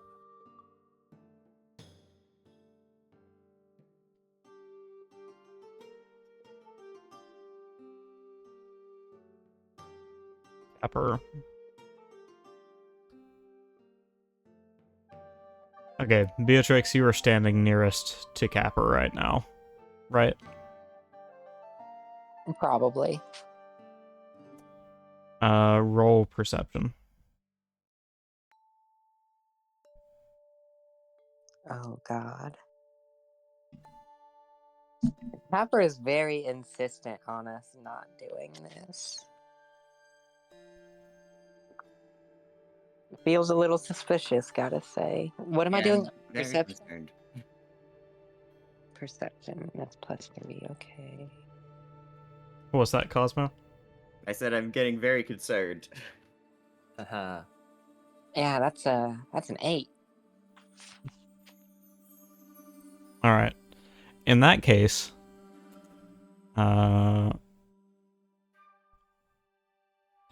shit. Okay. Manuelo, you make the same check. I want to give... Yes, I want to give you guys every chance to stop what Capper's about to do. Okay, please. Oh, goodness. Yeah, because I don't have Tides of Chaos available right now.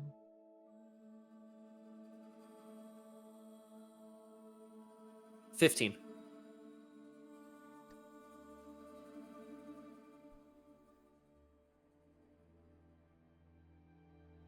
Capper, Jesus, somebody ringing the doorbell. 1 second. Please. Sorry. Okay. Okay. God, That's a damn it. cliffhanger. I know. I'm sorry. Second.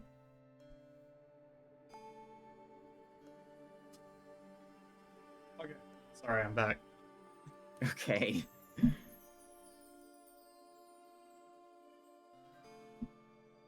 Yes, DM did take disadvantage, Mimic. However, the DM's not rolling right now. Yeah. Capper will nod and begin circling around to the other side of Manuelo. But just for the briefest of moments, Manuelo, you see his eyes flicker over to his own bed, where you know his dagger is.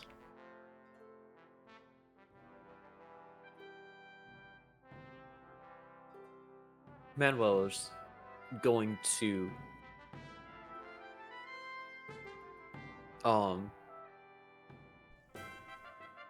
pull out one of the Verasta coins. He's just gonna hold it in his fingers. He's gonna look at Capper and say, "Don't do it. I don't want to hurt you."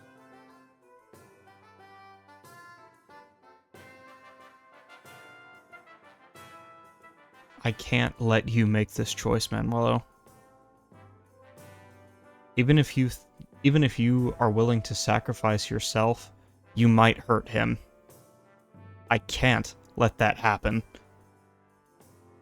he says, continuing to circle around towards his bed.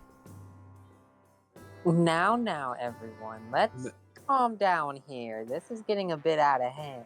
I'm sorry. Sorry. I thought there was no one out there, but someone is insistently ringing the fucking doorbell. Give me a second. Oh boy. Be right back. Give you guys a little overtime, sorry.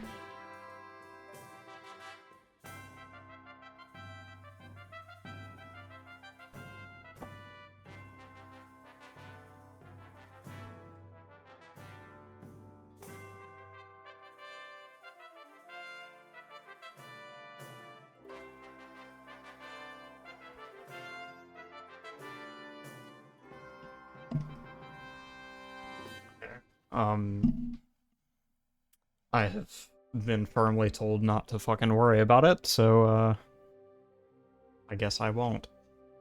Sorry, what were you responding with, Manuelo?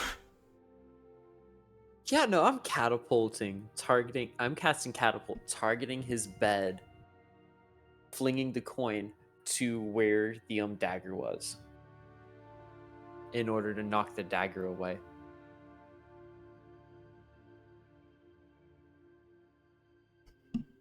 I like that, Mimic. So yeah, you're catapulting the coin. Launching that coin away. Well, launching the coin in order to hit the dagger and sending it away. Alright, roll dexterity. Nope. Oh, okay. Yeah, it's a dex save on the target being hit. It's a dex save if it's going to hit a creature. Oh shit, okay, well. Then yeah, knives are incapable of making dex saves, so... Yeah, you smack the shit out of that knife, impaling it in the wall beside the bed. Okay, do I hear the commotion of that? Yeah, by this point. Okay. Can I run inside at this? Yes. Yeah. Beatrix has definitely rushed to be between Manuelo and Capper at this point. Okay, yeah, he's flinging the door open. What happened? Your boyfriend's a little overprotective here and was going for his dagger. I guess I'll look over and see the dagger in the wall. And then look over at the two of them. It's because I'm probably making a stupid call. I'll look to Capper. This fool, he's trying to play with that amulet again. We can't let him do that. It's not just his own life he's playing with here.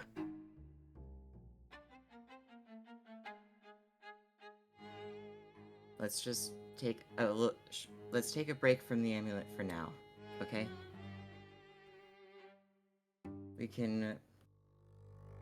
We learned that there's strongholds in each country where there's cult strongholds in each country on the continent.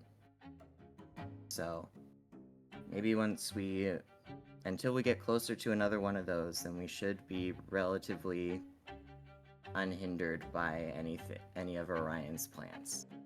So, we'll probably be okay for the moment to not dip in too soon.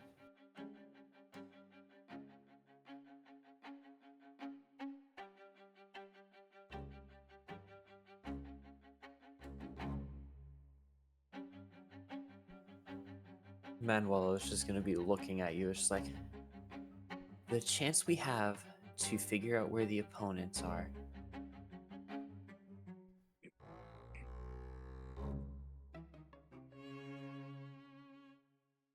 Chance for a whole bunch of things. There's just so much there that we could just cast Garble. Okay, then I'm gonna go ahead and follow his instructions.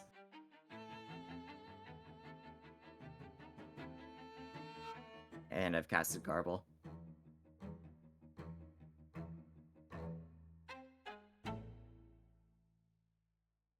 Listen, There's a... Sorry, go ahead. listen, I agree with you, but today is not the day. We can talk about it tomorrow, and we can discuss it again tomorrow. Will your map go bad between now and then?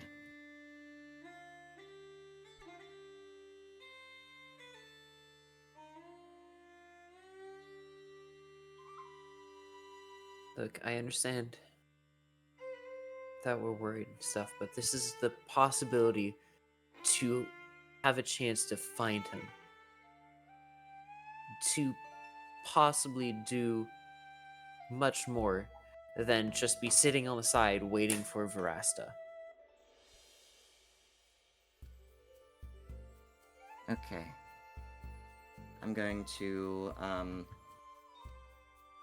walk over towards the dagger and, like, I guess making eye contact with Manuelo, trying to give him some sort of signal. Basically, I want him to start trying to communicate with message so I can respond back. I don't know how exactly I'd make that gesture, but I'm trying to hint to him that I want to sneak a conversation, not publicly have it.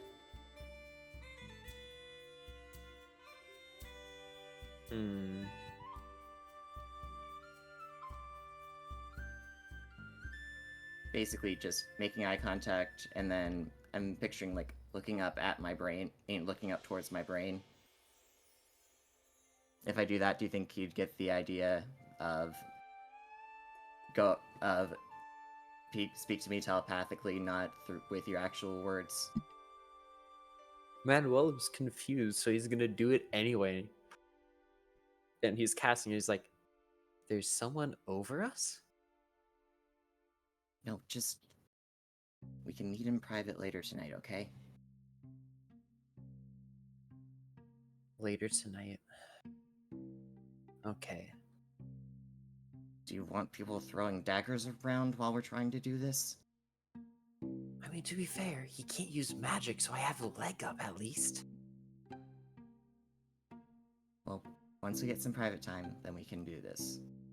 But right now, we're in a crowd of people who do not want any of us touching this amulet. Fine. So, let's just... if you want to... if we can get someone to hang back and watch the horses, and then go out into town, then maybe we do it then. So you want to do it when we go into town? That's interesting. Well, we can say that we're going into town and then go somewhere quiet and do it. I don't know. Bottom line is that we need to be alone and away from the people who don't want us using this thing. Okay. Fine.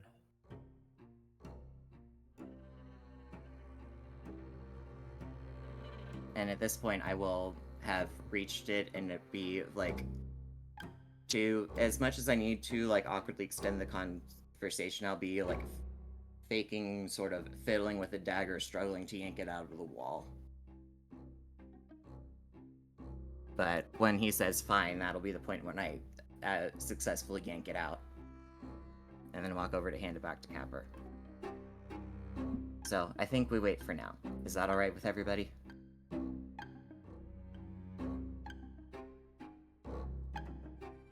really rather we didn't do this at all, Capper says, a pleading look to Gabriel.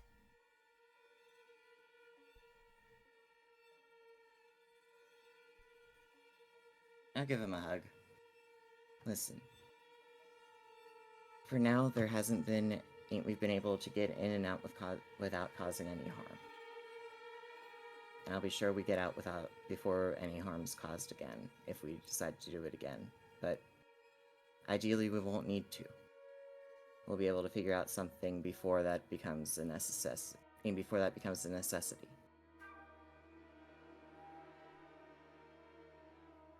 I trust you. But we have 2 tools in our tool belt right now. Use the amulet and wait around twiddling our thumbs. So I don't want to roll out one of our options. I understand. And I trust you, Gabriel. He says, hugging you back. Thank you, Capper. And then I'll hand him back the dagger. So actually, now's probably a good time to have the sort of the awkward side talk. So, in an attempt to like make sure that I'm not stabbing his wings with this dagger in my hand, I'm like moving it around and like as I bring it back to him. So, have you figured out how to use those yet? What? My wings? Yeah. No, I don't even know if they're useful. I don't... Morgan might know, but we should let her rest, but... Can you, like, feel them? And then I'm gonna, like, poke one at the right one repeatedly. Maybe, like, flick it. Giving it a poke on the frame, on the, like, bony frame, there isn't much of a response, but the instant you poke the less firm webbing, it reflexively juts outward. Okay. Yeah, can definitely feel that. Okay, so maybe they can be used. Maybe. You said that you get given a form based on what's needed in this world. So I'm just... They wouldn't have made you a cat with wings if these wings weren't important, right? I don't know. He just shrugs and says, I really don't know. Okay, well... Can you see if you can figure out how to put it back? Well, that part's easy, he says, tensing up the area around his right shoulder blade, slowly drawing the wing back in. Okay, so if someone who can fly saw you, they might be able to help you figure out what you can and cannot use your wings for. So, you know how to control them at a minimum. That's cool. I am gonna, like, I guess hand him the dagger, but circle around and kind of, like, I don't know, rub the wings. Just kind of still wowed by the whole thing. Affer will close his eyes and kind of tense up his face and say, what are you doing back there? Oh, sorry. Is this not a comfortable... is this not a... Is this weird? Aelia will giggle and say, it's a little weird, Gabriel. Do you two need a room? Should we give you some privacy?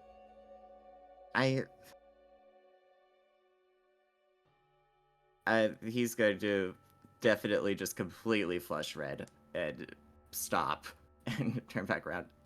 Sorry. Manuela was like watching for a second, seeing how it's going, immediately turns around, walks out, and goes ahead and just starts driving the wagon again. The little... Gabriel enamored with his man's wings. the little red panda will cover his eyes. Manuel is just like looking at the red panda covering his eyes, like, nope, you're coming with me.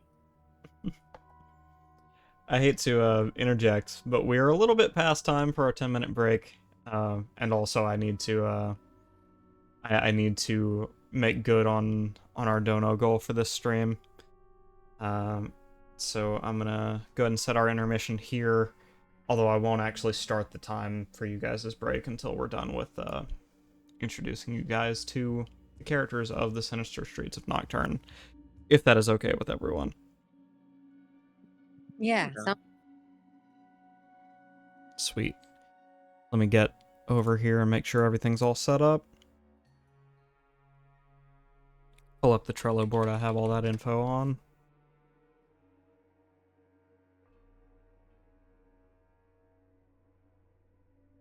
There we go. Oh, sweet. I've got all the character profiles right here. Good. So, the first of the bad guys we will want to introduce you to. Well, first, I should preface this whole thing by saying there are 6 main villains in the campaign, Sinister Streets of Nocturne, because they are the 6 gang leaders that control all the different districts of the city. Unified, they are known as the 6. So we are going to begin with... Let's start with the one we know the least about. So, right here, you're looking at Angelo Markham. Angelo Markham is a marksman and a known assassin before the events of the campaign.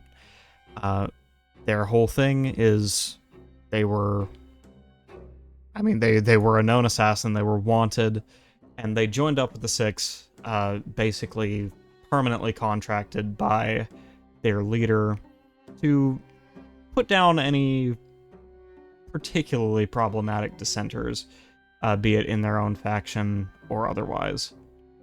But up till now, that's about all we know. Moving on, we have... Let me get the page here. We have James Ryan. Now, James Ryan is a private investigator. He was before the events of the game, and serving as a member of the 6, he is also a master manipulator. His whole deal is going to be, getting dirt on the people that the 6 are enemies with, getting word on their exactly villains or powerful alliances. So yeah, he's a master manipulator. All of the people under his employ either owe him a debt or are investigators in his field. None of them believe they are in a gang, but of course, this kind man knows otherwise. Up next, we have Elodie Laveau. Now, Elodie Laveau is a rather unique case. She doesn't have a gang in the strictest sense. She is simply a witch, an underworld, an underworld connoisseur of sorts. Her gang primarily consists of 60 members of her own coven, and she's heavily inspired by, the kind of Louisiana voodoo mythos, so to speak. We're not going to follow those exact footsteps, but her main role in the 6 is she joins up, after facing mounting pressure from law enforcement. She joins up with the 6 basically to get protection, and in exchange, she offers allied gang members and a twisted, unnatural, ethereal kind of immortality. Basically keeping the numbers of the 6 up by ensuring that their most important members are not able to die. So she's going to be one of the more interesting characters to deal with in the long term, I think. Up next, we have my favorite design so far, Jessica Malikov, the beautiful Foulblood. Jessica Malikov is a fashion icon of Nocturne and a worldwide celebrity before the events of the game. Everything they wear is custom made. It's kind of their own brand type deal. And they secretly are the trade baron, the financial backbone of the 6 gang leaders. They are the ones who have secured funding to allow the 6 to do what it is they do across the entire city of Nocturne. Everyone has a price, and Jessica is able to pay. That's... Oh, yeah.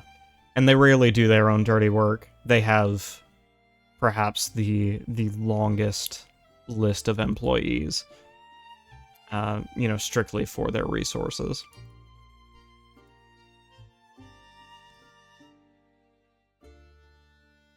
Moving on, we have the current Enforcer-in-Chief, Declan O'Rourke.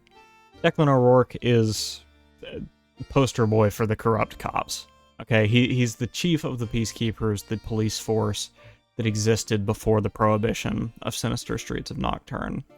He took over early into Prohibition, and he was among the first to see how the Prohibition laws were giving rise to a criminal culture. What we saw in the 1920s surrounding Prohibition, the rise of gangs, the rise of, booze and all these different trades. Hi, Ido. Sorry I missed you. And as an arm of the 6, he and the Peacekeepers basically serve to ensure that no other gangs crop up and threaten their status. Very typical enforcer, moving the police around only to serve the gang's interest type deal. That's what makes him, one of the shittier corrupt cops of this world. So of course he had to make it into the 6. But finally, we have the boss, the king of Nocturne, if you will. This is Michael Glask, Mickey Glask, as he'll be known to his friends. He was the leader of the largest crime family in Nocturne before Prohibition began. Think Al Capone. Like, that's who this fellow was.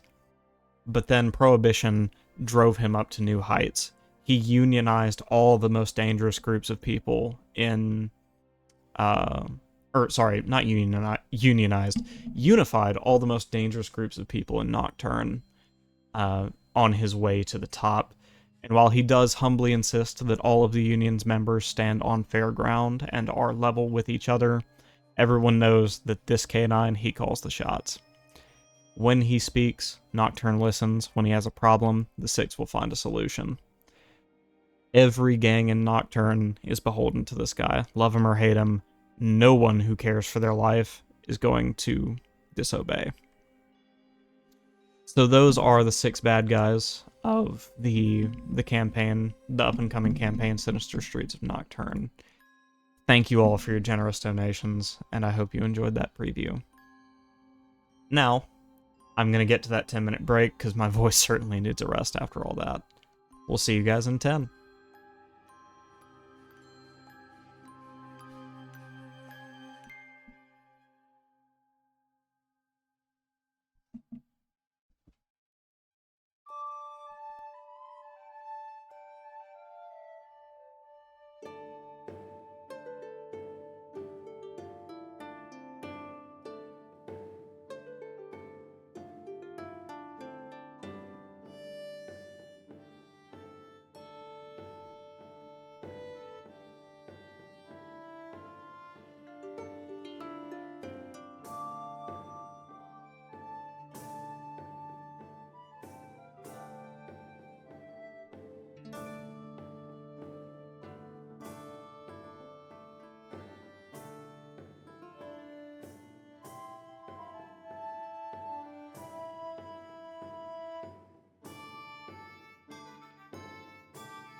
Ido, thank you for the bits. Who would you like to give advantage or disadvantage to? Duke to Duke. Cutie. No. Adorable. Stop it. Welcome back. Thank you, Cosmo. Speaking of adorable, oh my god, Gabriel. He's so all about wings. I was so to clarify, I was picturing like when you're like running fingers through somebody's hair, that being the equivalent of what was happening. But apparently I incredibly misunderstood how people would react to that situation. I mean, even if you were just sitting there running your fingers through his hair, you probably would have drawn the same reaction. Yeah. Especially because you gotta think, you just like realized that his wings are pretty sensitive, and then you just start running your fingers through them like while talking about them and just like making googly eyes. It's cute as fuck. It was adorable. It was precious. Okay, whatever. I don't know. Whatever.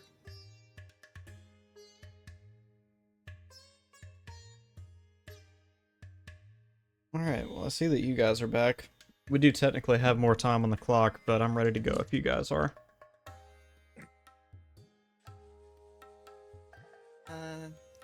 Yeah, I'd say I'm ready to go. I'm Yeah. set. Yeah, I'm ready. Alright. So, situation is diffused, for the most part. Capper will head off to kind of be in his own space, of course inviting Gabriel along. Alia will just kind of give them space to do their thing, and instead go tend to Morgan. Beatrix, Manuelo, and Gabriel, what are y'all doing? Oh, Well, someone needs to be driving. well, yeah, that's what Manuelo said that he was gonna do. But when he heads up there, he's gonna be like, "Oh shoot, forgot to say something." So he's gonna use message and sending the exact same message to everyone. He's gonna bring up about the dinner that he was invited to. Bringing up that this is a good way to meet up with the other members of the Delver group to figure out what information everybody has. It would also be a good chance for us to spread some information to Delvers about how to handle the plague so that they can take care of themselves and anyone else they come across. Right. Yeah. So, I think what I want to do is hang back in the wagon for an hour until that daylight wears off on that bandage. And, then check on Morgan. I don't know if Beatrix will still be around, but just like a basic exam if she's not awake to see how she's feeling. So I guess I'll hang back with Capper and Alia for a bit. Okay. And use that as the short rest to get my singular warlock spell slot back. I have one garble left for the meet. I have one level 1 slot and one level 3 slot left, so we need to not encounter anything at all today. Oh, yeah. Let's hope.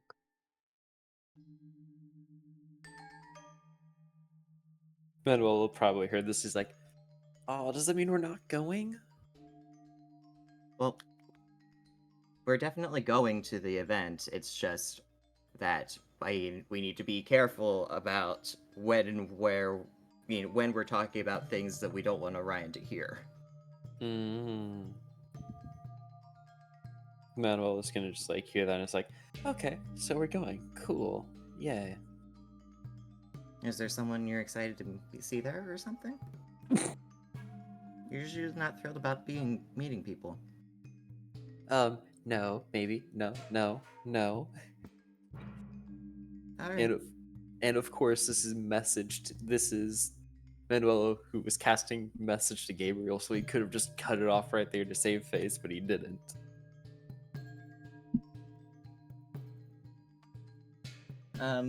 Well, was that a direct one-on-one or an out to the group still? It was a one-on-one. It was Manuelo sending the exact same message to everyone using message, but message only targets one person at a time.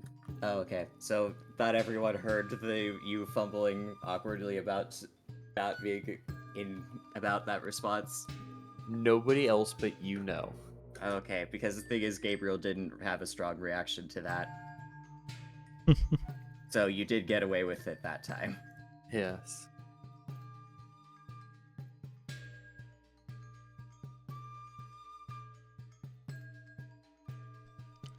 And what's Beatrix getting up to? Well,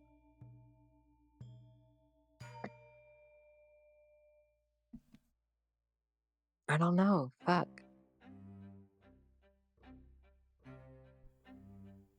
There's nothing overly important that she has to do right now. Especially not at the risk of wandering around town by herself after everything that keeps fucking happening. So she'll probably just hang out. She'll probably just stay in the wagon until we're all ready to go.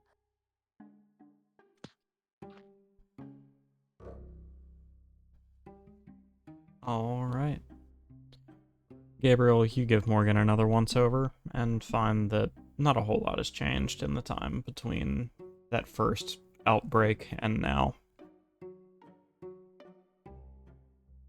And Manuelo, you sit up front with only your thoughts of Onro and the Red Panda to keep you company. Manuel's just thinking, thank God nobody's coming up. Nobody's wanting to check, thank God.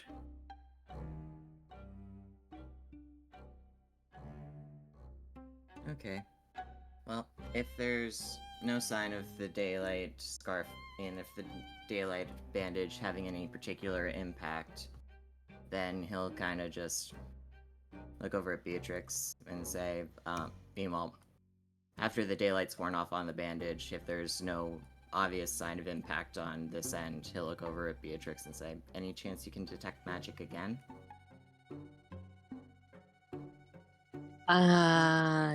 Yes, I can. Yeah, I'll go ahead and do that and see. Does she look any different after the past hour exposed to sunlight?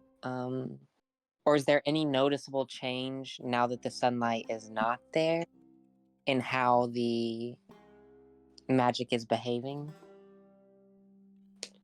The infection doesn't seem to have progressed one way or another. It doesn't seem to be receding, but also doesn't seem to be getting worse. Okay. Okay. So it could just be that an hour is not long enough to notice any sort of progression, or it could be that actually has prevented its spread for the past hour. Yeah. We won't know until we would have to wait another hour and check Right. there. Well, let's let Morgan get some rest for now, I think. Probably a good idea. Alright. Do you wanna...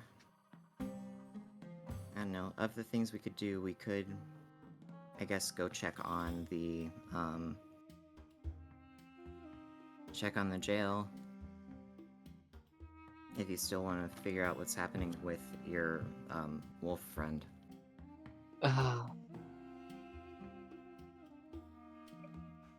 We are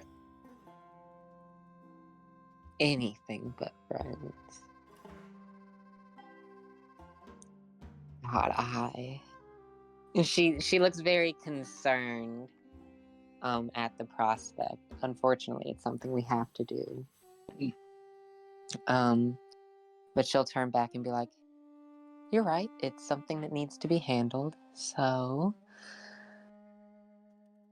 I suppose we should go do that, right?" Yeah, we might as well figure out what's going on.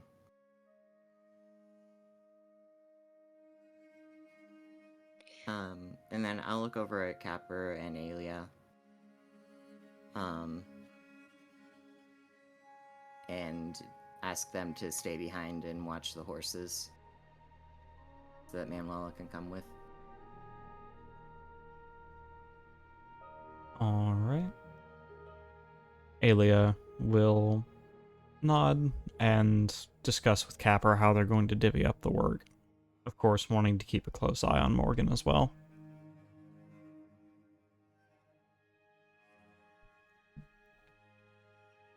Leaving you all to do as you will.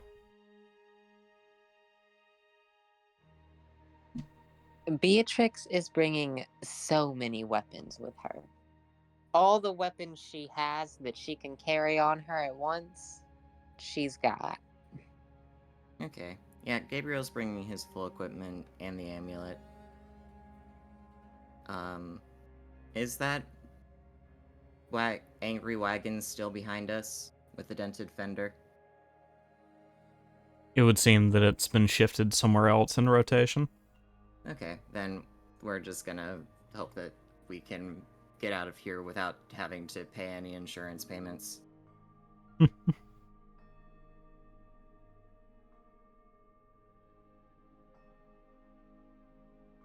Now I have no idea how we could possibly try and find their prison type area here.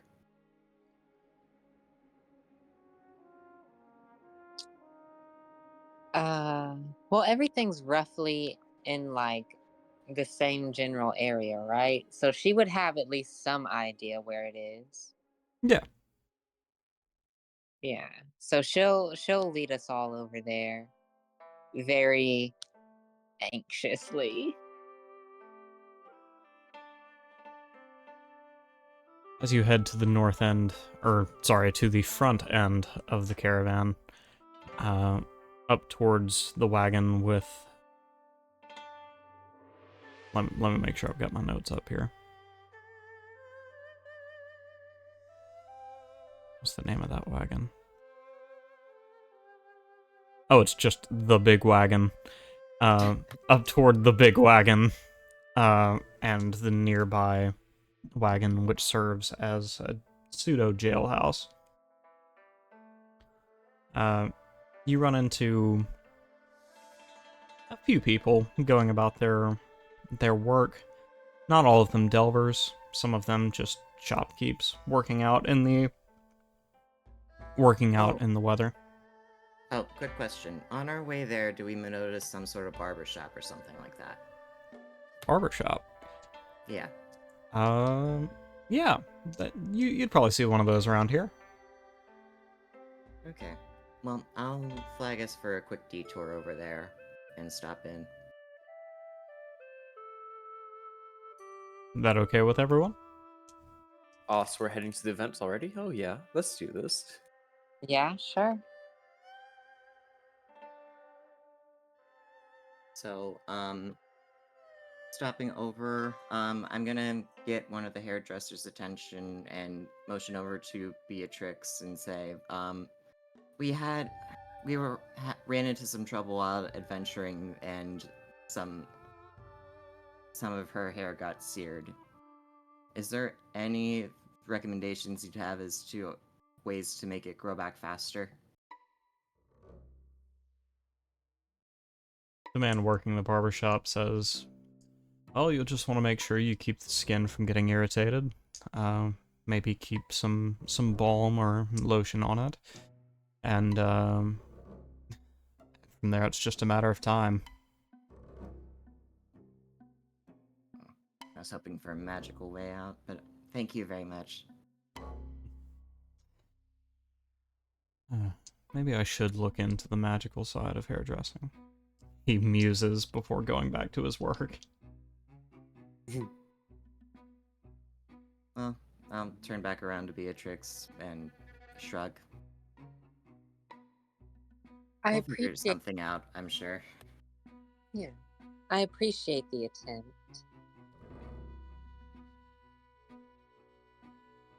Hopefully it does grow back soon. It is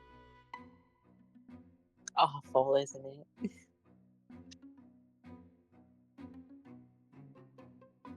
I just figured it was bothering you. Yeah. I mean, it's not the worst thing those surges have ever done to me, I suppose, but wow, it sucks.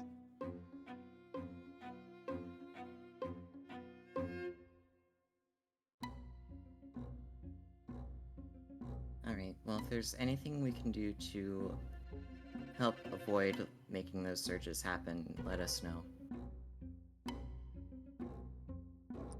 If I ever find out, trust me, I will be celebrating and you will not hear the end of it. Okay. Well, I assume that part of it is that if you're relying on just your magic on your own, that it's more likely to happen, so just remember that you're not on your own, alright? All right, Gabriel.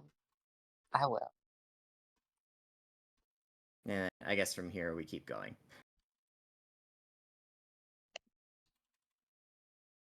All right. As we move closer and closer to the jailhouse wagon, people become more sparse until finally you are just standing out front with the two guards who are posted there. Neither of which is the kind lady you've met upon arriving here. They take notice of you, but not knowing your business or that you intend to enter, they wait to be approached. Alright, well, since I'm the one, and since I left before they saw, and before, well, since I wasn't there to have attacked the prison, and attacked the prisoner, and both of you did and they were mad at you about it, then I should probably approach. Oh, yeah, by all means. Gabriel, if you want to take the lead, you go right ahead. I trust you implicitly. Go ahead, lead the Alright. meal. Go ahead, lead it. Lead it. I want to Okay. see what happens. So I will slowly approach and say,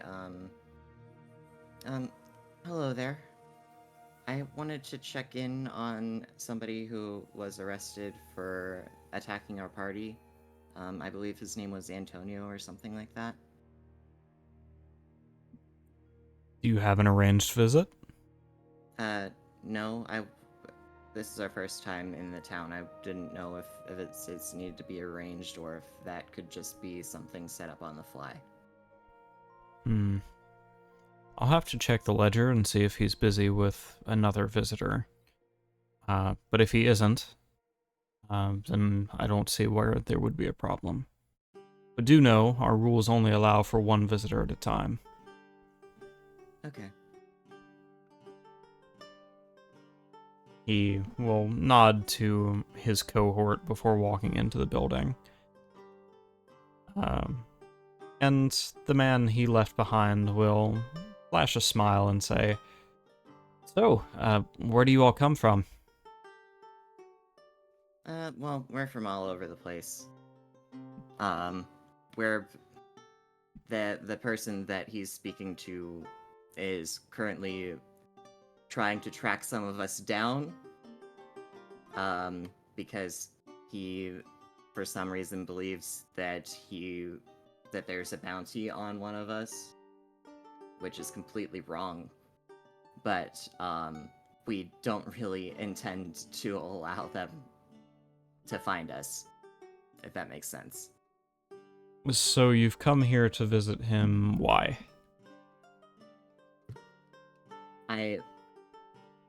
I didn't necessarily. Well, he just asked about visiting, but I was trying to figure out how far along in the process he is. Like, has he gotten a sentencing? Well, he kind of mulls it over a bit before saying, I could give you a little info, but I really shouldn't. Do you have anything to sweeten the pot? Well, I guess I'll look over at him and pull out those vignette notes. I mean, if this is what you're talking about, then I suppose. Oh, we're a long way from Vignette. And besides, I couldn't take money for a thing like this anyways. Outside of my And morals. I'm not sure I understand what you mean. He shrugs and says, the shifts are quite long. I would be most grateful if you had food. Oh, okay. Yeah, I'll hand him an apple. He'll take the apple, look both ways before beginning to chew on it, and say, so, last I heard, they were pending an investigation, reaching out to the victims for a statement. The anticipated sentence is guilty of minor assault. They'll be released and expelled from the town. If that is the sentence. Okay.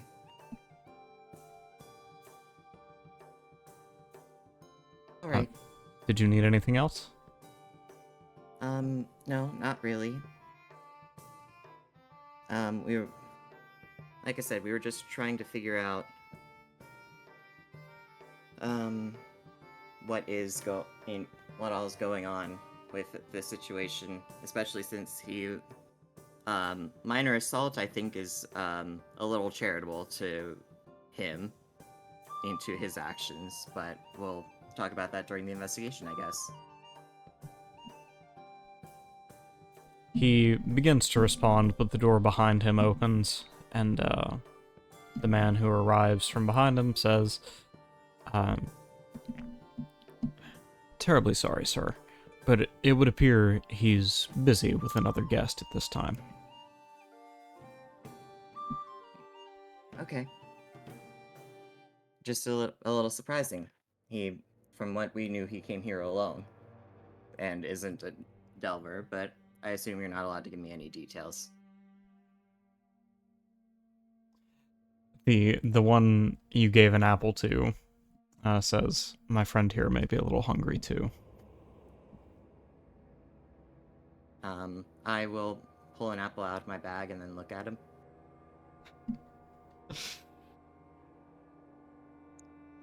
The card smirks and says, okay, no, he arrived with 2 others that we know of. We're attempting to track down other potential cohorts as part of the investigation, but we know of 2.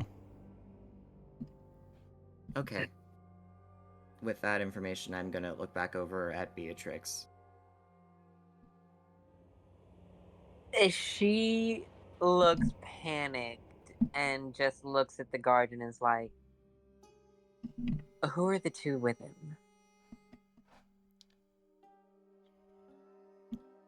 Sorry, but to give you that information would be a severe ethical charge. Okay, well, not a good look.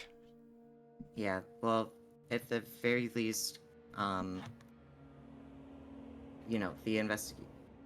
the investigators talk to us, we can't necessarily give the full details, but they have the person you arrested was fully intent on kidnapping her. So any of his associates may also be full intent on kidnapping her. So, is there a request we can make to get additional protection until you find his remaining associates? Well, if you want, he said, turning towards his teammate, he says, I suppose we could talk to Sabine, see if she can send out a dispatch, but knowing her, she's going to want to get involved herself. So if you're okay with Sabine, he says in a lower tone, we can send her your way. I think we should probably at least talk to her, and then I'm gonna look over at Beatrix again. Yeah, you're probably right. This is. Do you know that there's more than the three of them, or? We're attempting to discern that information at this time. Yeah, because like I said, this was more. I mean, we'll give more details before, but this was an attempted kidnapping, not a minor assault.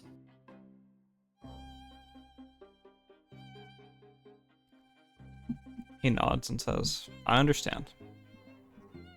Do go speak to Sabine when you have a moment. She'll make sure you're taken care of. Alright, thank you very much. And if he hasn't grabbed the apple already, I'm definitely going to hand it to him and shake both of their hands. One of the hands is quite sticky, covered in the juice of an apple. The other, having only freshly been given an apple, is pleasantly clean. But then the guards will send you on your way. Alright. I'm going to attempt to give Beatrix a hug. Beatrix is gonna dodge you so she can vomit violently. Oh. Manuel is just like looking just like shell shocked, and he's just like, I don't think I should have joined up. Wow. I like how that's his reaction. Alright. Well, I think you should probably head back to the wagon, alright? Yeah, I guess you can find Sabine and bring her by. I'm getting out of here before those two come out of there. Bye. And then she takes off. She's gone. Yeah. Understood. Manuel is going after her. Wait, I'm gonna grab his wrist. If you wanted to do the thing now, then this is the time.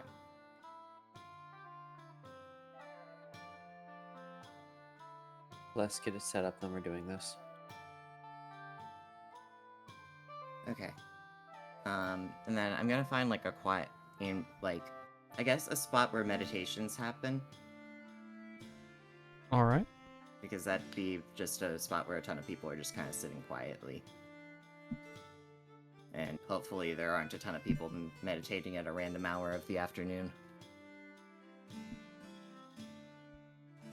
Manuel is gonna look at Gabriel real quickly. He's just going to say this. If I start acting like I shouldn't, like I fell to it, if you don't think you can snap me out, kill me. I don't want to hurt anyone. Alright. 5 minutes, right? This is so gonna suck, but yeah, 5 minutes. At 5 minutes max. If it looks like if it looks like you're in pain or something, then I'm gonna go for it beforehand. Yep. Take it off of me, and if I start attacking you, stop me. Will do. Alright, and then once we're situated, hopefully alone in a not too public area, then I will hand him the amulet. Alright. So before Manuelo puts the amulet on, he's gonna look around, trying to see if anyone's around. I mean, there are people around you, certainly, but none of them seem to be paying you attention right now. Okay, you ready? As I'll ever be.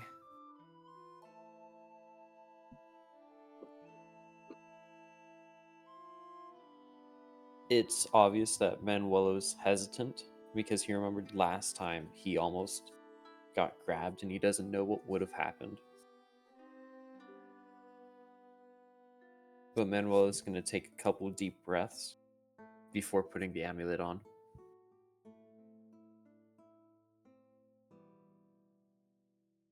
All right. Just as before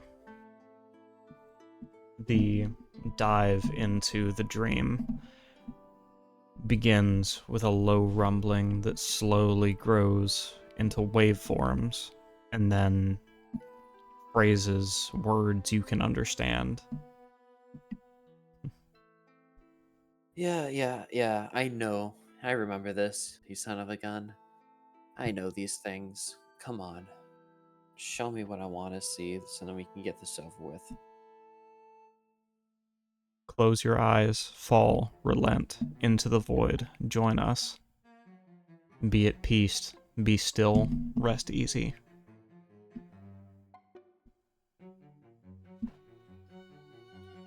We're doing this already. Let's go. Manuel is going to take this time to look around. See if he can possibly see anything. Right? Through the fog, it's difficult to see much, but as you focus your attention, you feel that you can see further into the distance, while resisting the influence of the dream. Okay.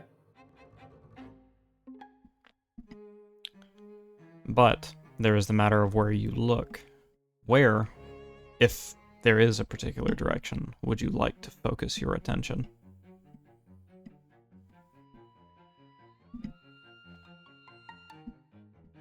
Manuel remembers the last time that the person or being lunged at him. It was towards his front.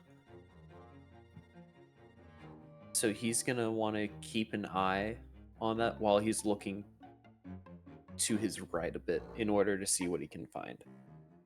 All right. To your side, you can see the makings of shrubbery and the roots of trees, though within your immediate vision, there is no such landscape. As if it were just shapes largely concealed by the fog.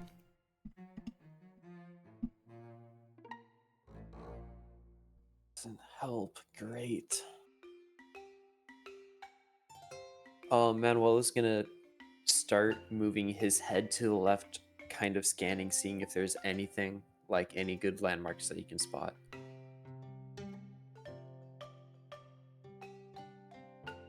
As you survey more and more of the dream, you see spires of stone, such as you've seen in the deserts surrounding the... Let me remember the name of the mountain. In the deserts surrounding the Bedamir Mountains. And then yet further, you see the beginnings of a lake's shore. Roll history to see if this place seems familiar to you. History, okay.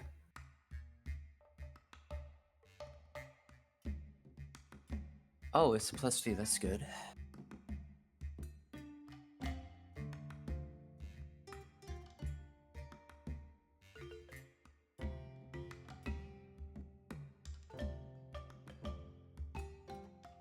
And here we go.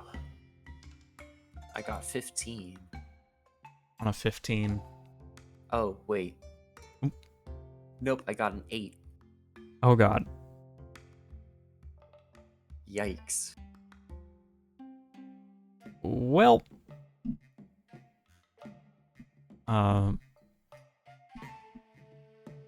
You're at a loss for where you are.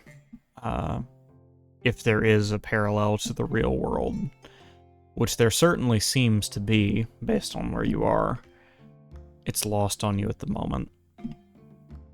And then the voices intensify. Close your eyes, don't resist, give up. Join us. Join us. Join us. Make a wisdom saving throw. Oh no.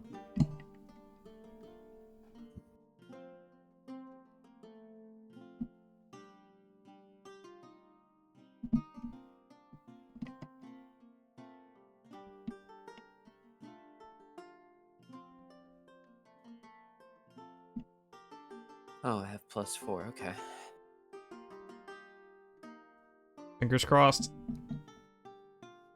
Yeah, you have to let me know what I'm encountering on my end at some point. Of course.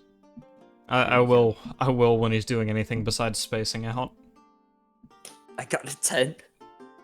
Okay, that keeps your head above water for now. The fog rolls towards you with thunderous force, nearly sweeping you off your feet, but you manage to keep balanced for now. Gabriel, on your end of things, you see Manuelo tremble for just a moment, but then steady himself. Okay, if I physically shake him, what happens in his dream side?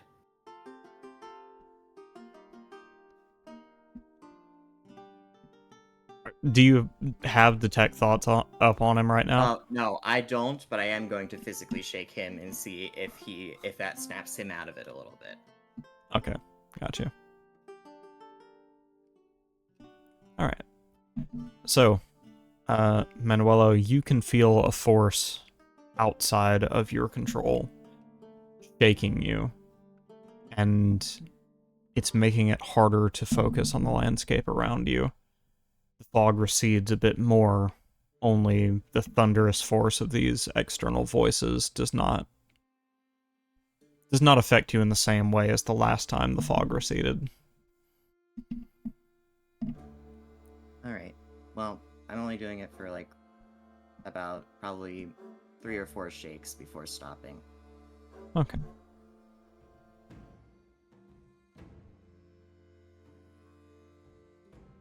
What would you like to do now, Manuelo?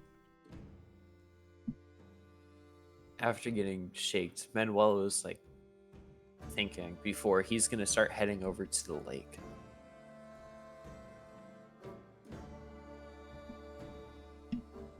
Thinking that if he can possibly figure out anything about this lake, he might be able to figure something out.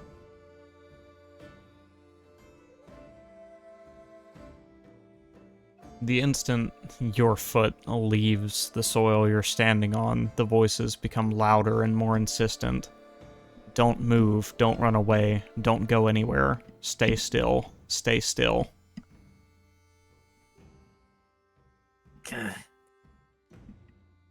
Of course you're gonna try to stop me.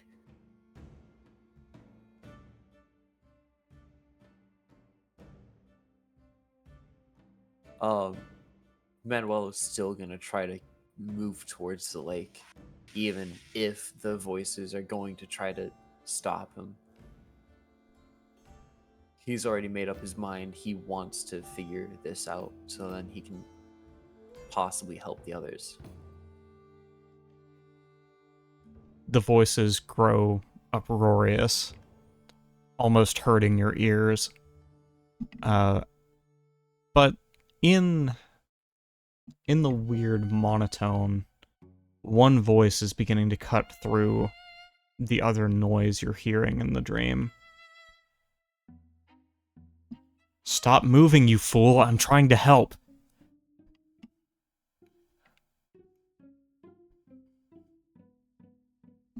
Manuel is gonna pause. Who's there?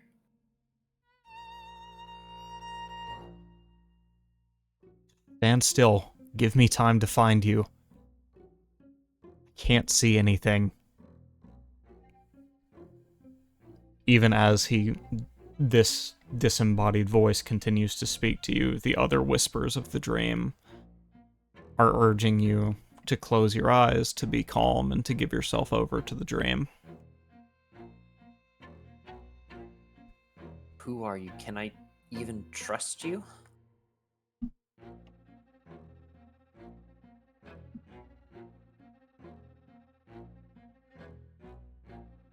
Please just stand still. When we're out of here, I can explain everything. What do you mean by that? Just then, you hear the loud sound of footfalls once more. Only this time, it is not in front of you, but behind. And it's getting closer. How do you respond? Manuel is gonna turn around, trying to see what this person or thing is as he's getting ready to cast a spell. Alright. You see the same brethren man from before. Thank you for the bit, Saito. The same brethren man from before, hastening towards you, an arm outstretched. He shouts to you, "Wait, don't leave!" Friend or foe? Friend! What's your name? By now, he has reached you.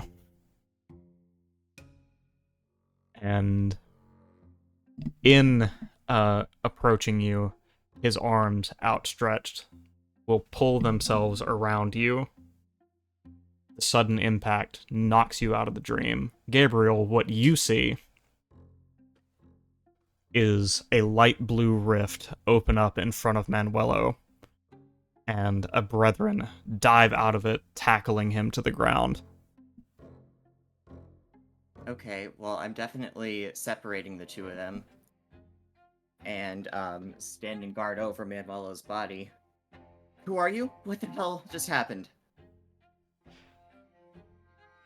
The brethren man lays there for a moment, his face mostly covered by super long brown hair. He breathes heavy for just a moment before saying, "Thank God, it's finally over. I'm finally free. Thank you. What? Thank you." Okay, I'm gonna run over and yank the amulet off of Manuelo.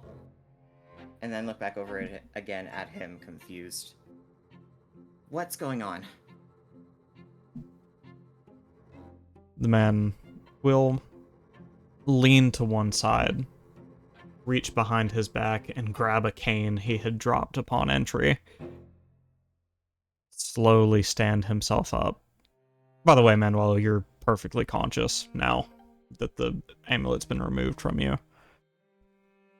Yeah, I figured that. Manuel was still gonna hold up the spell that he was wanting to cast, in case he wants to hurt one of his friends. Oh, also this rift. Oh, Is it still there? sorry, no, it closed once he got through. Yeah, definitely still just completely bewildered. I'm gonna try and figure out who this person is.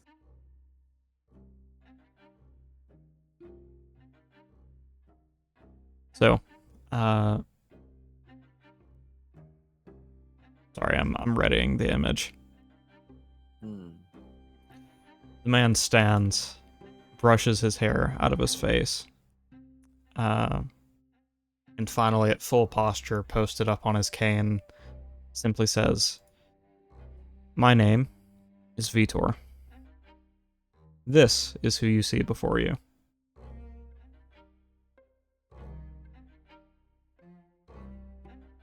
Vitor. Wait a second. Okay, Whoops. He's getting Yes. slightly cut off. yeah, Whoops. slide some things around on the stream. Here we go. Sorry about that. Okay. Well, my name's Gabriel, and that's Manuelo. I think you just come with us for now. Your name sounds familiar, so I think there might be somebody that you have, somebody who's looking for you.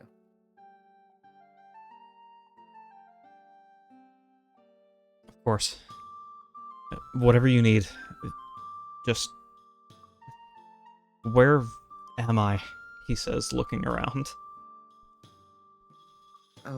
Oh, okay, yeah, then this is definitely who the Vitor he's looking for. You're in a place called the Beast World. This is, this here is called Little Litfeld. It's going to be a long story. And then I'm going to look over at Manuel. Are you alright? I think we leave it here for now. Yeah. Yeah. And I'm going to grab the amulet and put it back in my bag. This is just weird. Yeah, I don't know. And I'm gonna grab his, and I'm going to, like, probably just trying to move quickly here. I'm gonna, like, grab his hand and try to, lead him quickly back to the wagon. Manuel is like still just like sitting on the ground thinking of like what happened. The man, whose name appears to be Vitor, tries to hobble along with you, but it seems he's having a little trouble getting around, hence the cane. And he will say, "Oh, don't worry, wherever he is, I'm sure he's fine." Wherever who is. Nanulok, of course. You said someone is looking for me, yes? So you've found Nanulok. Oh, well, we found someone, who was looking for somebody by your name, but we knew him as a cat first, who was named Capper. So, we know his name as Capper.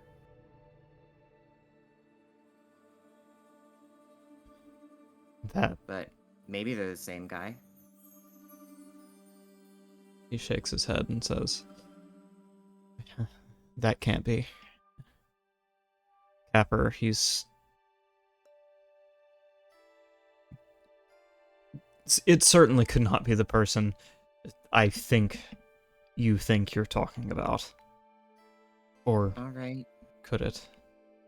The Beast World, Litfeld.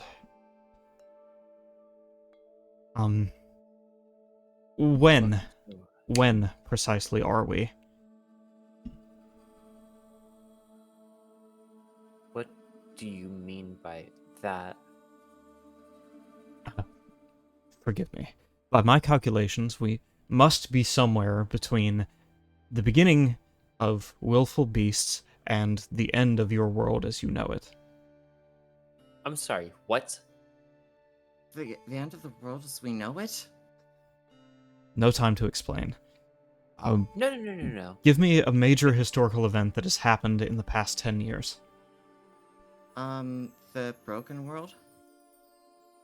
Broken World. The invasion, the infiltration. Humans coming to your world. Is that right? Yes, the Brethren. Yeah. Good. There's still time. There is still time. What? Yeah, Do no, you- Gabriel's now staring up at him horrified. He's stopped dead in his tracks. Manuel has been able to push himself up. He's walking next to both of y'all as he has a notebook open, writing as he's asking, "What do you mean the world's going to end?" I did not say that. You will scrub that from your memory this instant. Now, please, wherever you are going to take me, just take me there. Whoever it is you've met who wishes to speak to me, I would have words with them. Oh yeah. Manuel is gonna just like look at Gabriel and is like cast message. Do I want to say that it's your boyfriend right now or no? Go. He's still terrified about the whole end of the world part. Yeah. So he hasn't even thought about the whole this guy. He has the whole introducing him to my boyfriend thing is not really on his mind at the moment. Well, let's just say we're friends with this person. No, like he flat out did not remember that. He flat out didn't even notice that you asked him mentioned boyfriend when asking about it. Yeah. Manuel is gonna look at this brethren. How long were you trapped in that world or something? He opens his mouth as if to answer, but lets out a few stifled breaths and finally just says, I haven't the slightest idea. Cool. Doesn't help. Do you know anyone by the name Orion, by any chance? Orion? Yeah.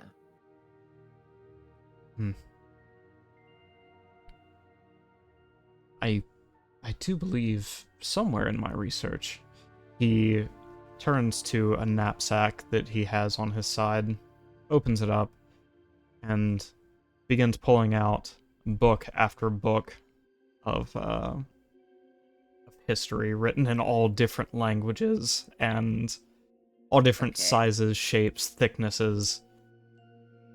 Also, he pulls out I was gonna say that I was gonna Sorry, go ahead. start trying to grab the books as we go and start walking. But if this pile starts getting too ridiculous, I think that plan's going to fail. Yeah, at some point you realize he has pulled out more books than could possibly have been in a knapsack of that size. Oh, while he's pulling out the books and stuff, he's going to signal to Gabriel, swap sides, so then Manuel can just uncannily have the mark of Orion be while on its face, facing towards him. Just let's see how long this takes. Beatrix, what are you doing right now? She's just immediately going back to the wagon. She's kind of having a panic attack. And there is, yeah, she just immediately went back to the wagon as quick as she possibly fucking could. Because as far as she's concerned, there could be any number of people here looking for her, and fuck that.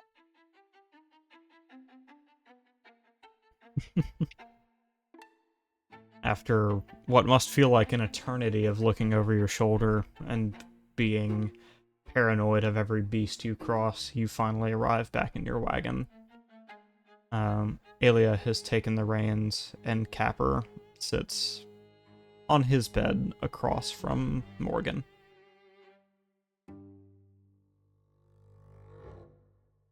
Welcome back, Beatrix.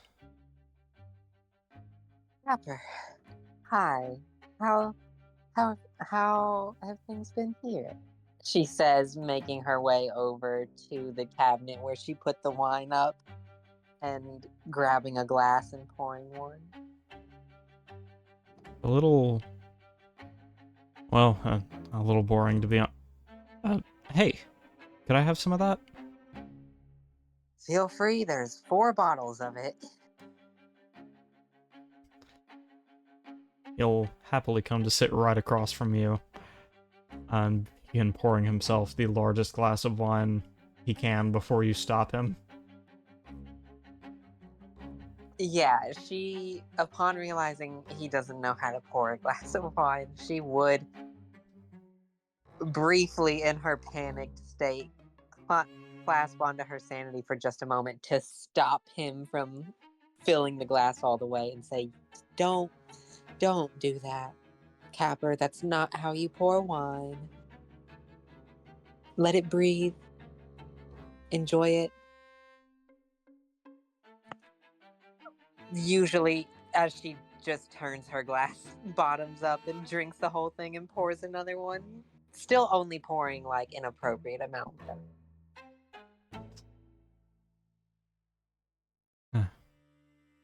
So, what went on out there? He says, drinking his mostly full glass of wine. Well, we were gonna go to the prison and talk to Anthony, but it turns out there are other people there, and I'm pretty sure I know who it is, which is awful. So I came back here as quickly as possible. There's also a not zero chance that there's even more of the bastards in this town already. So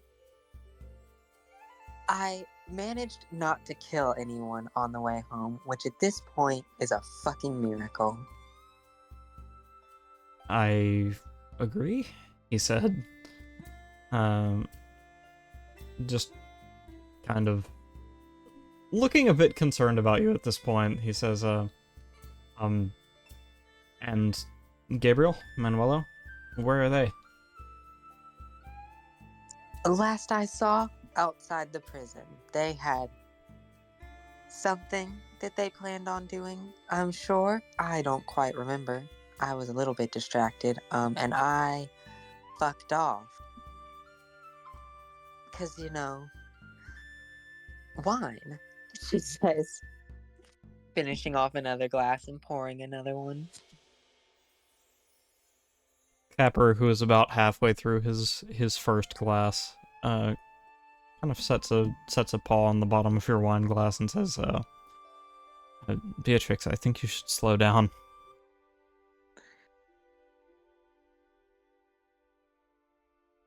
Capper, really? Are you telling me to slow down? I am saying if you're afraid that someone is hunting you, this may not be the best choice.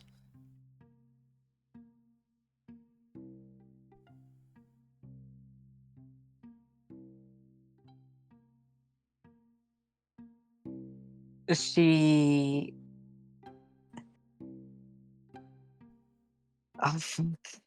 he is right about that. God damn it. After being called out, she's going to stop for a minute and stand up and say, maybe you're right. Maybe I should just take a minute. There you go. See? Wasn't so hard. He says before killing the last of his wine. And of course going to pour himself another glass. It is about this time when Manuelo and Gabriel would come through the door with their new friend.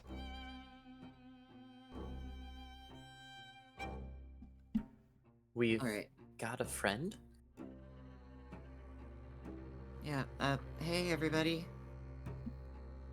Who are now carrying between them about a quarter of a bookshelf apiece, while this man is still pulling books out of the knapsack. Beatrix sees another person and is just fucking fantastic, another one, and then goes back and grabs her wine glass again and starts sipping. Don't worry, we're pretty sure he's a friend. Or at the very least familiar, Yeah. and not an enemy. As far as I could tell.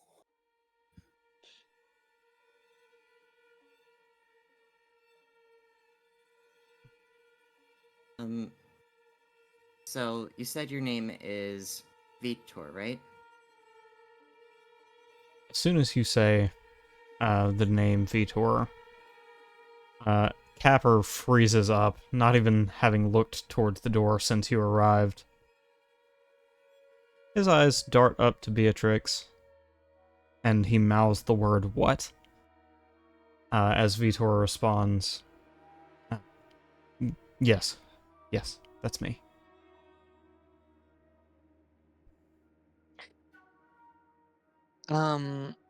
Beatrix, because Capper didn't respond audibly, right? Yep. All right, I'm gonna convert some sorcery points to be able to cast detect thoughts on Capper real quick. So I can see what he's thinking.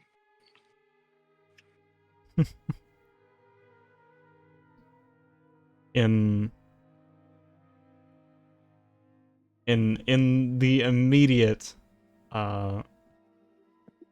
detect thoughts, you're getting, oh fuck, oh shit, how is he here? He wasn't supposed to be here. What happened?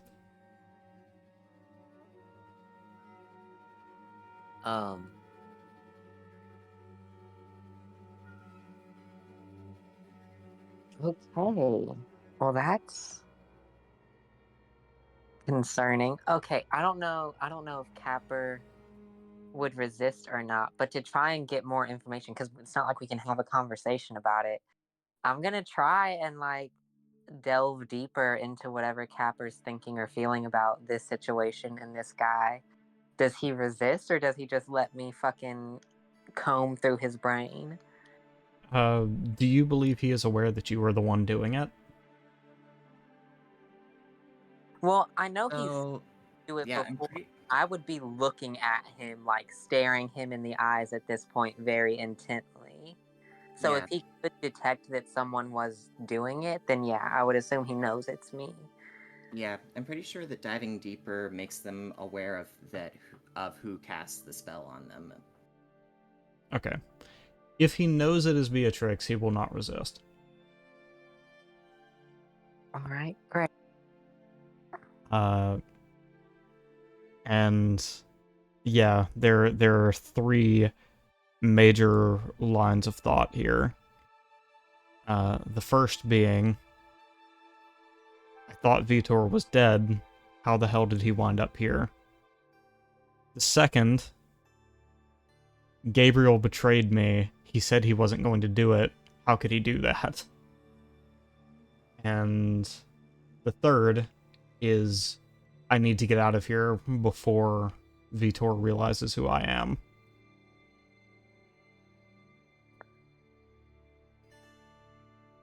Oh, fuck. Okay. Before anyone else can say it, Manuel is just gonna say, "It's my fault."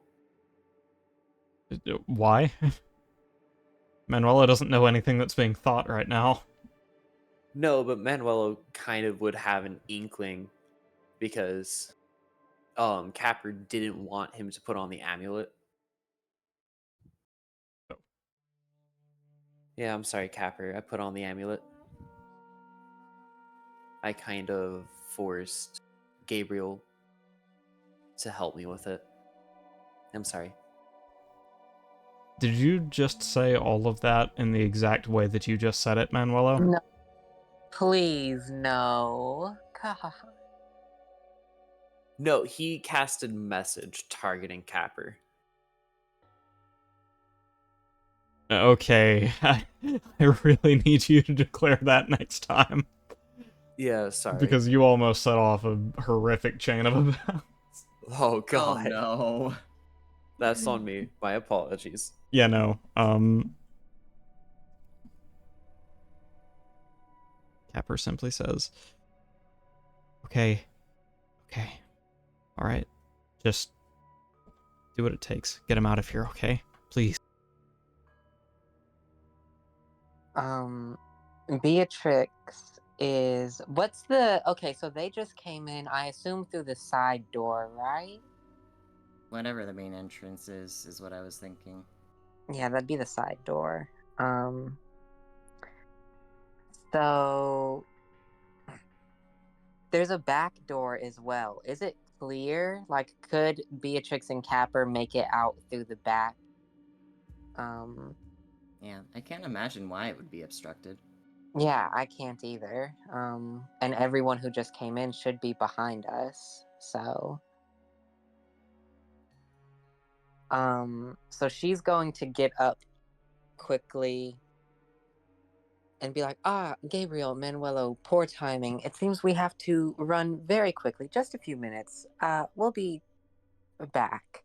And she gets up and rushes across and like puts her arm around Capper and makes sure he's like turned away from them and like ushers them both towards the back door.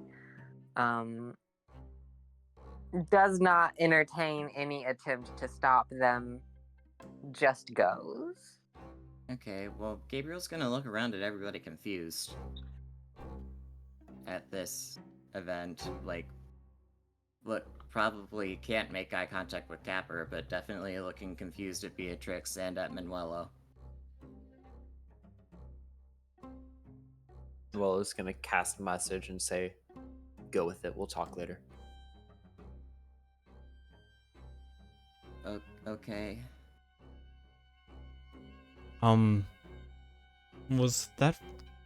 Were they alright?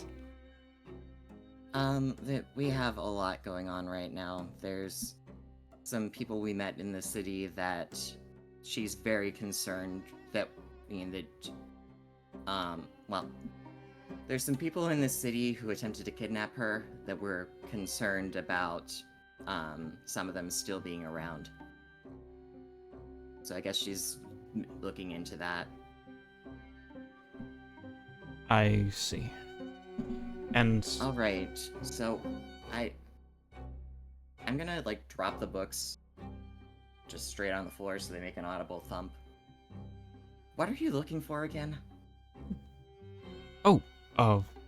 well, you asked something specific, I thought. I was just looking for my book on this world.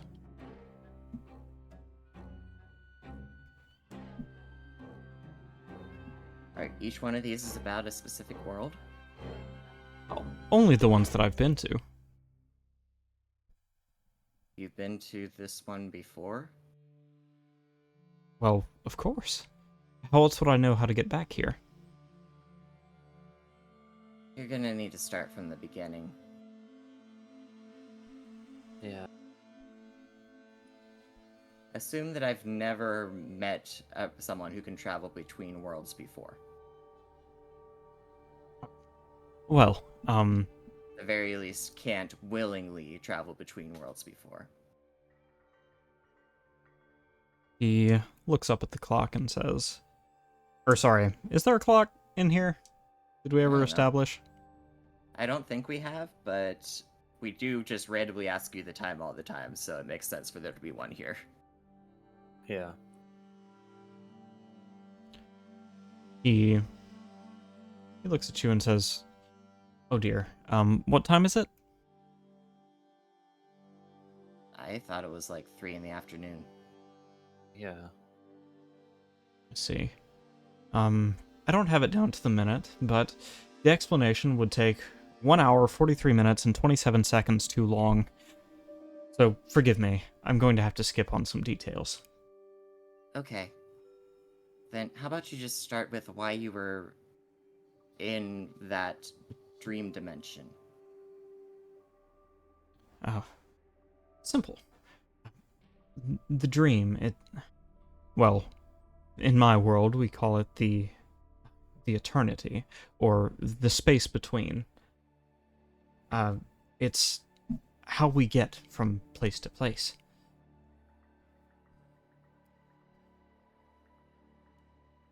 I was trying to find a path, an entryway into your world, but there's been this dreadful fog lately.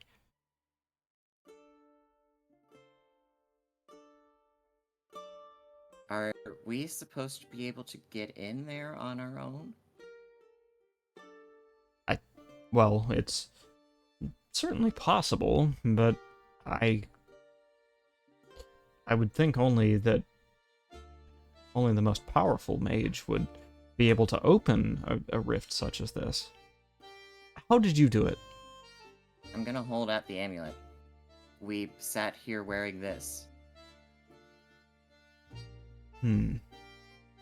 Interesting. There- He will extend a hand to you, requesting the amulet. I'm gonna point over at the tattoo on Manuela's face. We were attacked by a cult who cursed us. And who cursed him so that their god Orion can know our location and hear our conversations. This is the mark of his cult. This is the mark that his cult uses. We put the amulet on, and it allowed us to enter into some sort of dream state where you found Manuelo. Yep. And then I guess I'll hand it to him. So don't put it on, because I have no idea what it's going to do to you. I see. He has a look at it, rolls it over in his palm a couple times, and says, "So, a cult gave this to you." Yeah, gave might not be the best word. They told me that they told me that they could help me if I agreed to wear it. Because that would somehow be... Yeah, they told me they could help me and my sick friend if I agreed to wear it. And then we found out that they were a cult. And then, we tried to defeat the cult leader, they nearly killed me, and then they cursed Manuelo. I took the fall so then they wouldn't kill him.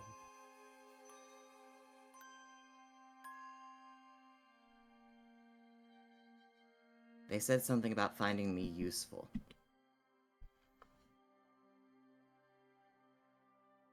I see. If I may impart a bit of knowledge, you may Is this not... something that we need to keep secret from him? From whom? From Orion listening in on us right now?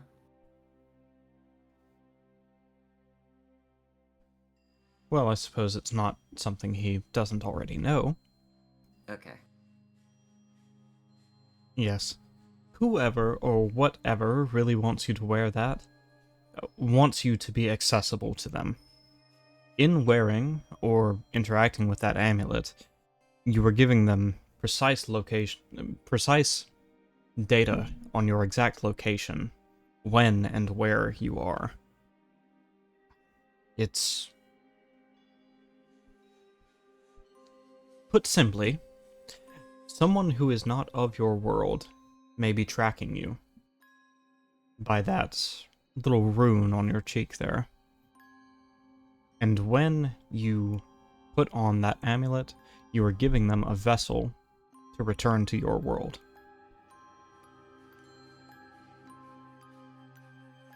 Oh. Then... There's dozens of people that were wearing them in Wingsmead, right?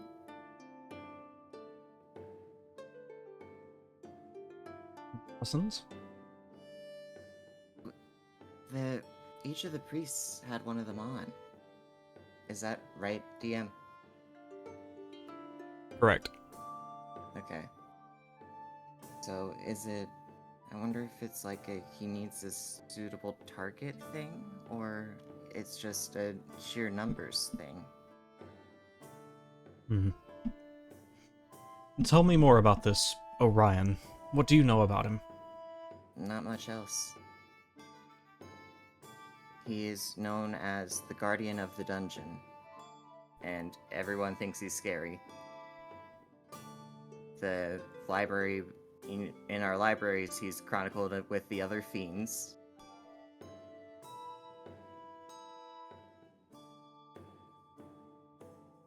And he's been known to take I believe that a lot of the books written about him treat him as an urban legend. But the thing that I could find is that he brainwashes people by taking them into a dream state of sorts.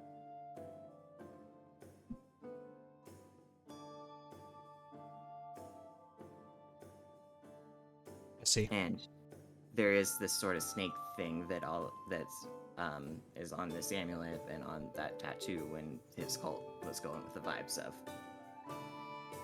And I'm sorry to pry for so much information, but this dream state and the lulling that you say happens, yes. Have you experienced it for yourself? Manuel and I have each done it. But, If sorry, but, I don't... I think he and I ran into vastly different things. yeah, what you experienced, you said it was just like a dark area with some mumbling, and then that was it. Yeah, like, I don't know, maybe... I mean, I was definitely in it for much less time than you were. Yeah. I hit that world twice.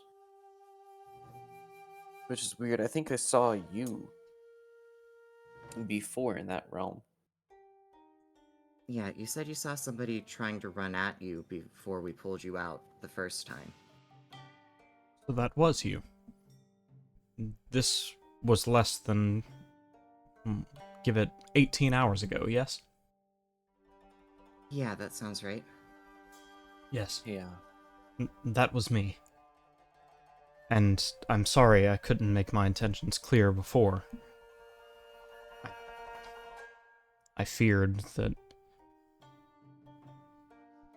I'm sorry, he says, abandoning his explanation. Oh no, Okay. you're gonna want to explain.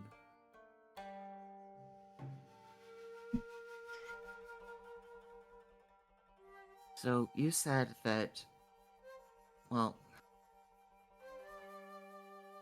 I can't remember what I saw. I just remember the words I heard. Because we both definitely saw different things and heard different words. So if you were able to find him, then I wonder who was near me.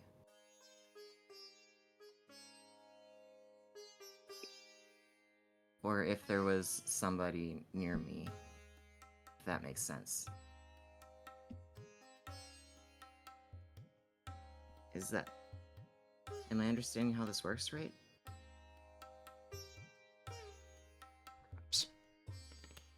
If you were indeed under the effects of some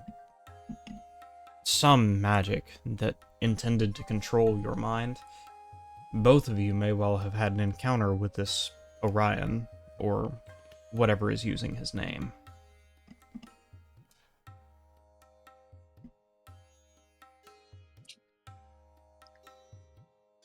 But don't be fooled. This being, it has no goodwill for you.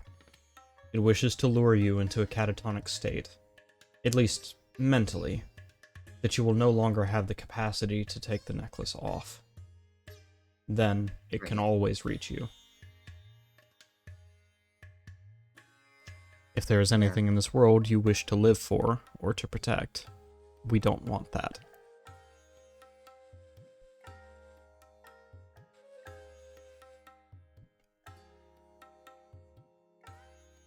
Right. Okay. This is so strange.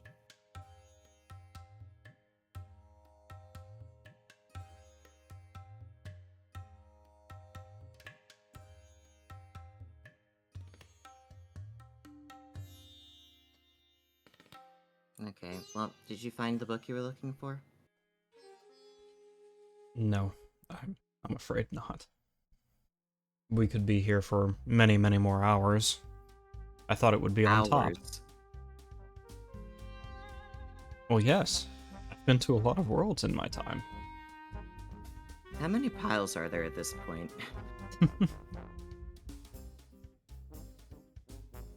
Yeah, Manuelo is currently carrying his own I mean, unless he's put it down, his own quarter of a bookshelf. You dropped a quarter of a bookshelf, and at that point, he was still pulling out books. Manuel was trying to like put a couple of the books in his bag before he's like, oh god, his bag's, he has more still. Nope, I'm done. Nope, I'm just gonna just hold these books, make it look like I already tried. Okay, well,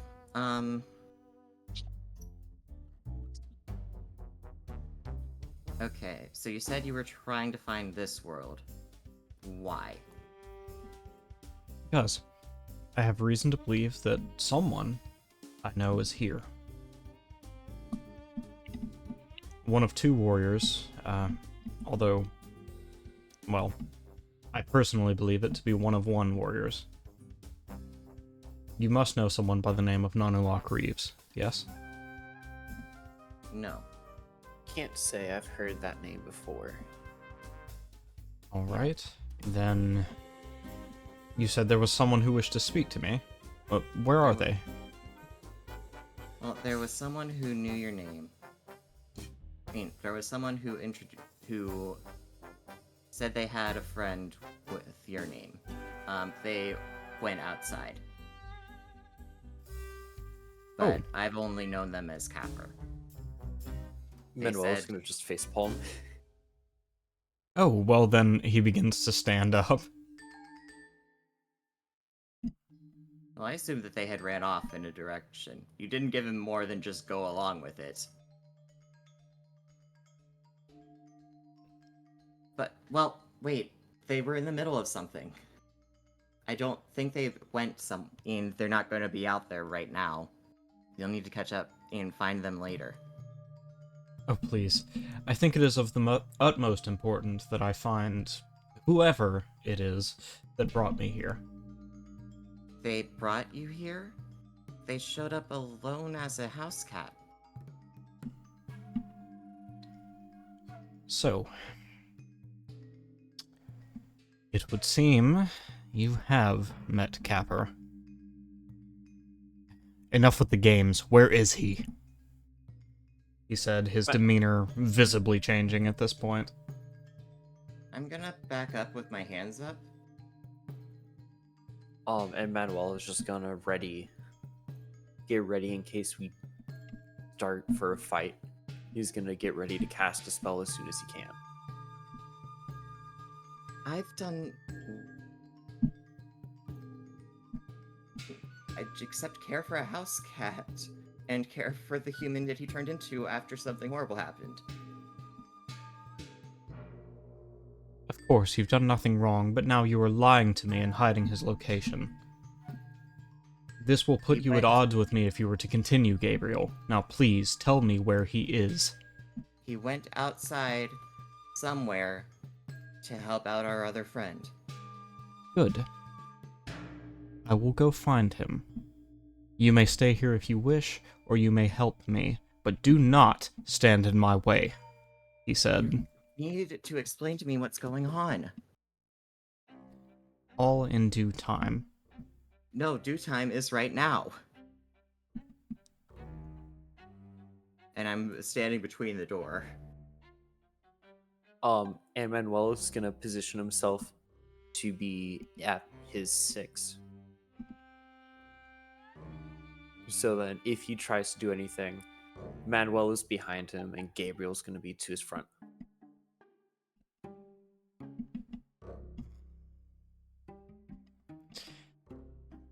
You couldn't just let an old man walk, could you?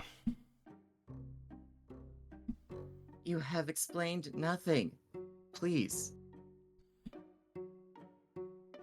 He takes his cane into his hand and then tosses it upwards, repositioning it in his palm at about half length. This is your last chance, Gabriel, before I have to do something unbecoming of a friend. You wouldn't want that, would you? I'm just asking for an explanation before you try to go. Is that really such an unreasonable request? Capper owes me a debt that must be repaid presently. That is all you need to know.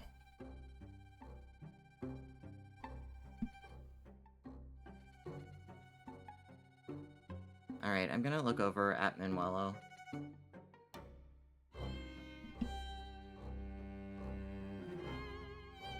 Like, basically, Gabriel isn't in the mood, is not in, like, enough of combat condition to get blasted around right now. So, he can't really put up a fight to stop this guy. But I don't know that he wants to fully cooperate either.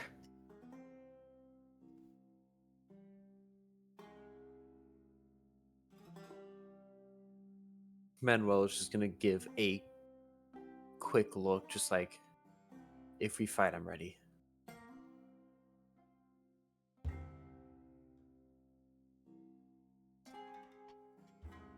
I guess I will motion to open the door. And like push it open. You owe me more of an explanation as we walk. Of course. Thank you, he says, dropping his cane back to the floor and holding it as normal.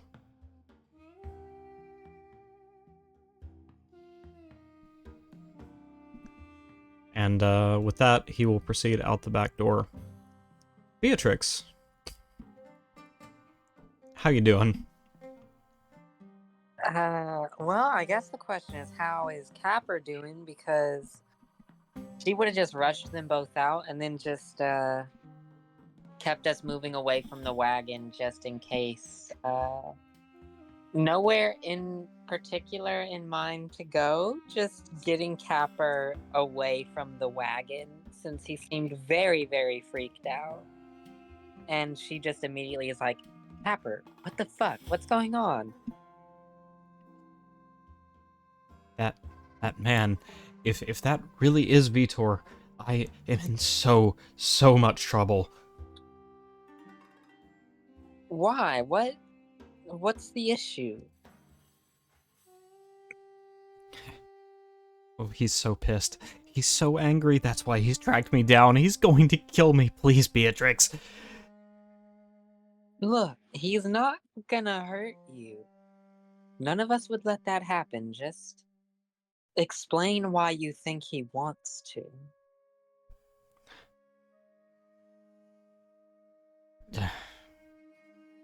Alright, confession time, he says, taking the glass of wine that he took from the table Damn. and sipping it.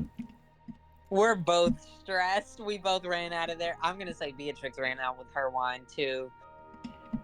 Both of us just stressed running out of there with her drink. Like, fuck this. Our last mission, my last outing with Vitor went really bad. So bad. And we're talking, I die and stay dead bad. And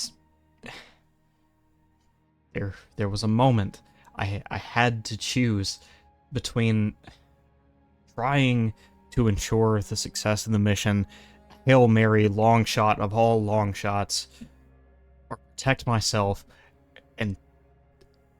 and try again.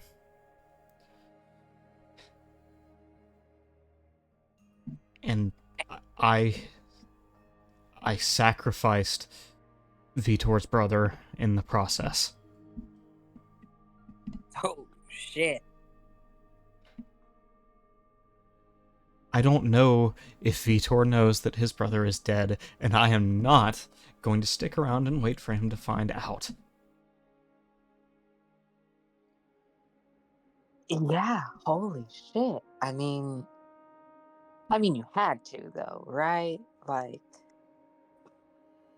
It was You did- impossible. We were surrounded. There was fighting on all sides, and I needed just a little bit more power to escape and to get to a new world, and he was there.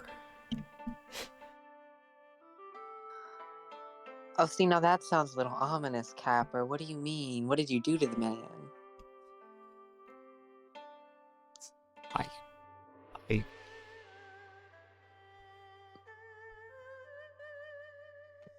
He looks away from you and says, I made a mistake. I should have done what was best for the mission, and even if I had failed,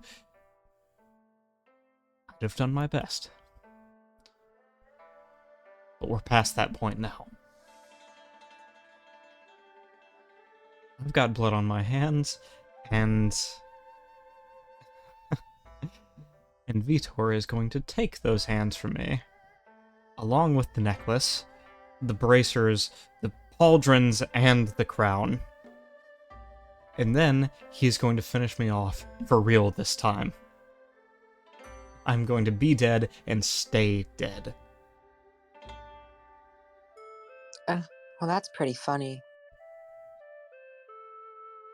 You seem to be taking this doom and gloom path without the thought that I don't think any of us are going to let that happen. After all, I mean, if you're that worried about it, I can just... And she pulls the rifle off of her back. You know, find somewhere, get set up, and wait to see him.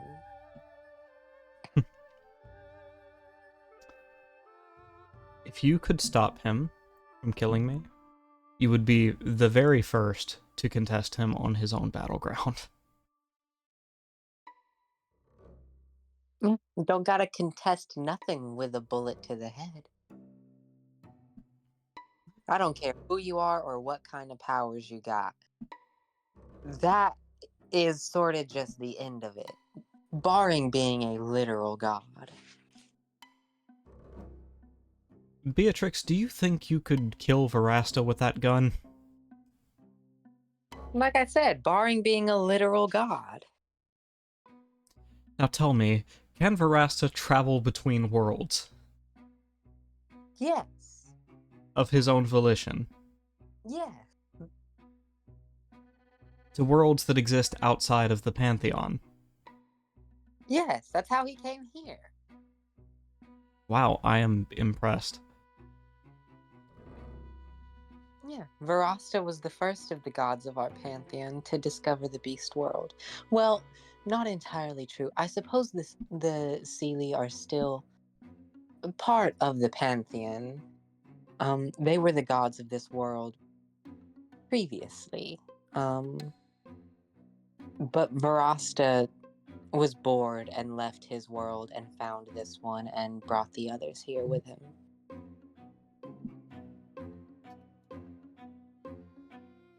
Me and your dad need to hang out more. That said, do you think you could kill him with that gun? No. He shrugs and says, you see what I'm getting at here? Come on, he's just some guy. He is just some guy who has had all eternity to learn how to be a really, really fucking powerful mage.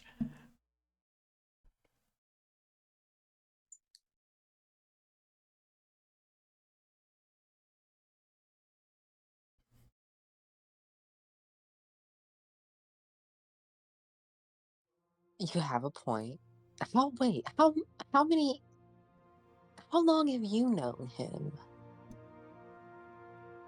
I don't think I'm exaggerating to say that he has been around for my entire existence. And you've existed how long?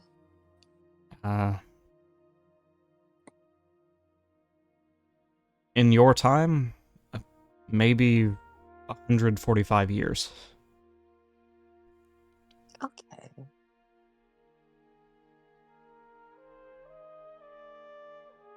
Granted, I've had this pseudo immortality for 120 something of that, but you see my point. Yes, I do. Well, I'm not scared of some random old man. And regardless of what tricks he has up his sleeve, we'll figure it out.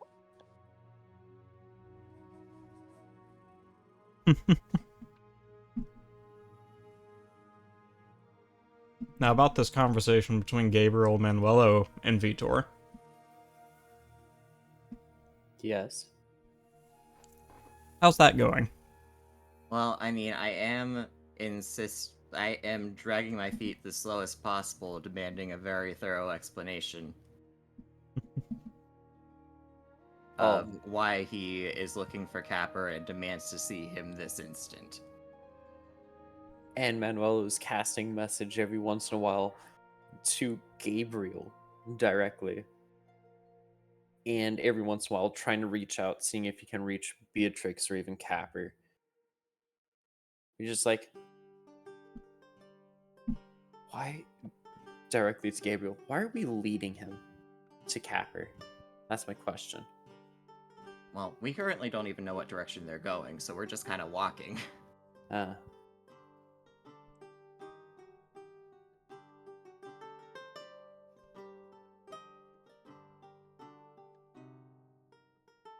So, with the understanding that all the context Capper just gave to Beatrix has also been explained to you,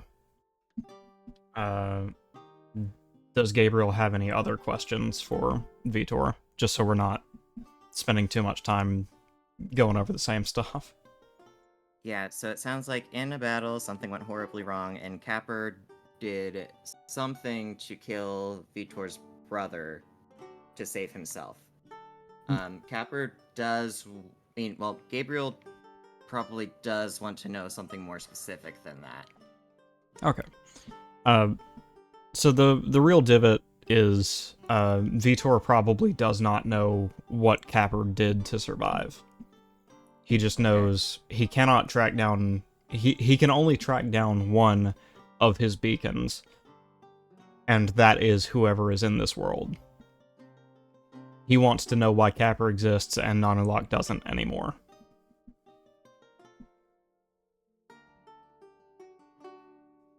Okay.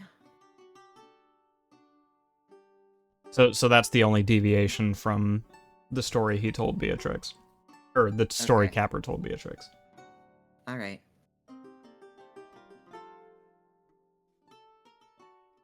Alright, well, from what I heard, that he just kinda... And all that I heard from his previous mission is that the battle went horribly wrong and he died and somehow ended up in our world as a cat.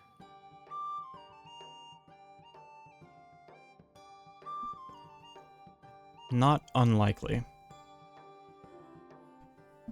This is a thing that happens when calamity strikes. One of the protections I built into that necklace of his.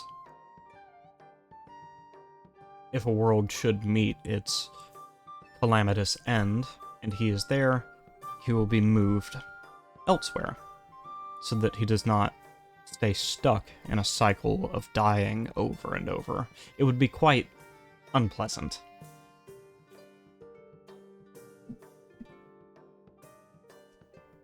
Oh, if you don't mind me asking,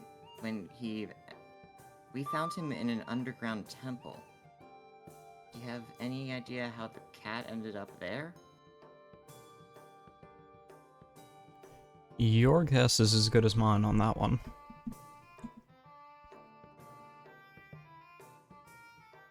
Was there anything else in this temple of yours? No, there were four perfectly distanced holes. I want to say polar, north, south, east, west. Is that right? That's right. That were very tiny that only I could crawl into. Well, only someone of my size could have comfortably crawled into, and he was just inside there.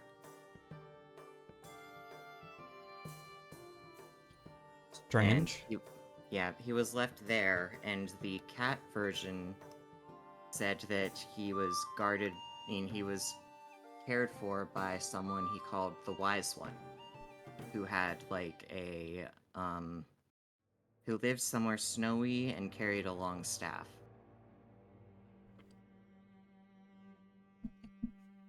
Vitor chuckles and says, "Yep, that is my capper you found."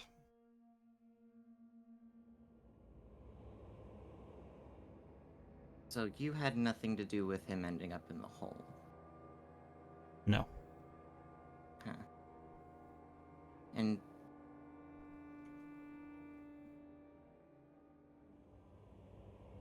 Okay.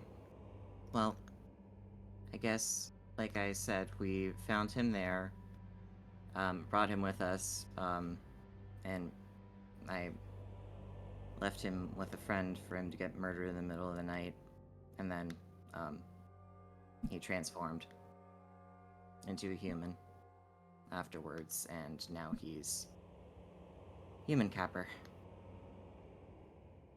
A human? But the fellow who left your wagon, he was hardly human. I'm gonna look over at Manuelo.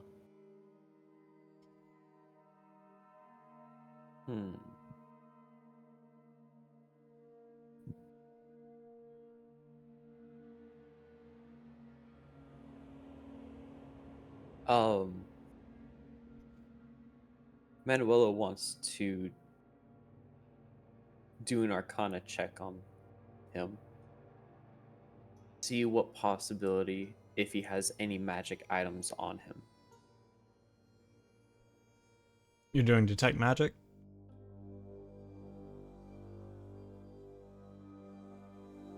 I'm doing an Arcana check. Oh, okay. Yeah, basically, I'm looking over at Manuelo, I guess trying to do the message thing again, trying to figure out if we want to lie and say that he's not actually the cat wing hybrid thing. And just some human, and try to get them off the trail that way. I got a 15 on that Arcana check. On a 15, the way every piece of his equipment dazzles or glows in some way, everything he is equipped with is apparently a magic item of some sort. Manuelo's gonna look in shock upon finding that out before looking at Gabriel. He's gonna go ahead, cast message to talk with Gabriel. Almost everything he has is a magic item. Okay, so probably don't get him angrier. Got it. But we should probably, if possible, keep who we want to keep hidden away. Well, and then I guess I'm going to out of message and instead talking to Vitor again, say, well, oh, right, yeah, I guess when you say that, you're specifically referring to brethren, huh? Brethren? Oh, that must be what you call humans in this place. Yes, people who look like me. Yeah, you're a brethren. I see. Then, yes, he should be a brethren, ideally. He said that his form changes depending on what, based on some sort of criteria, just vaguely what he needs to be in that world. But he said that this is very different and that our world's very different from anything he's ever been to before. So then that winged feline thing, was it actually him?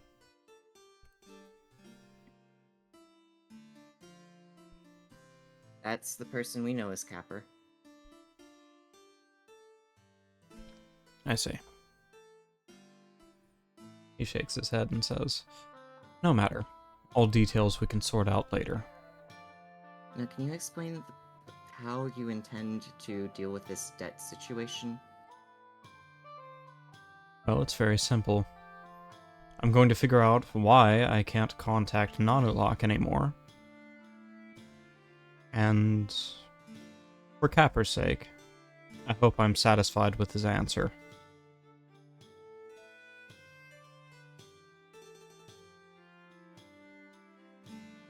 You'll forgive me if I'm not satisfied with that answer.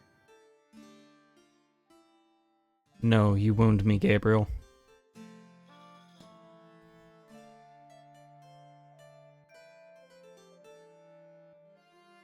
He's gonna look back up at him unamused. What? What do you want? A worthwhile answer.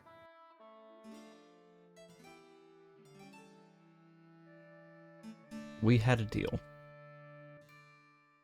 He follows the text of the mission, he follows the spirit of the mission to the best of his abilities, and he gets to keep his precious immortality. If I should find that he has not done that, I intend to take that immortality from him and right the scales. Erase him from this wretched planet and from all other worlds. Okay, well, I'm looking back up at him in horror. Alright.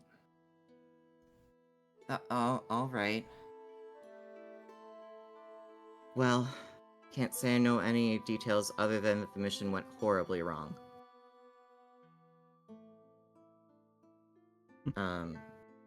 This is the one where he was supposed to be, like, escorting a young king or something like that, right? Yes. Victus. I remember him well. A gifted child. Such a shame how all that turned out. Oh.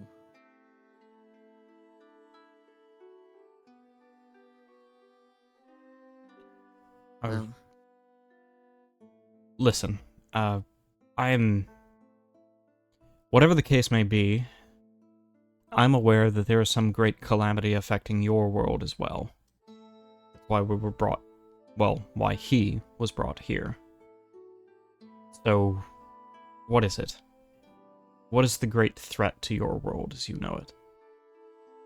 So, there is, and I'm gonna pull out my notebook and give sort of the same generic, and give the vague plague talk.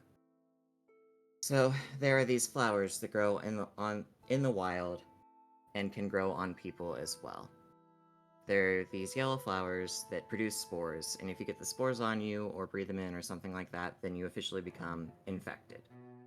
Right now we just call it the plague. And at a certain point, it'll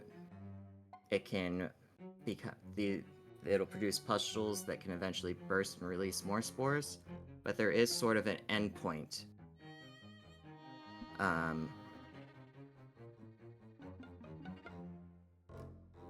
Where they turn in, where we think that the flowers and maybe infected people were turned into some variation of this onyx creature.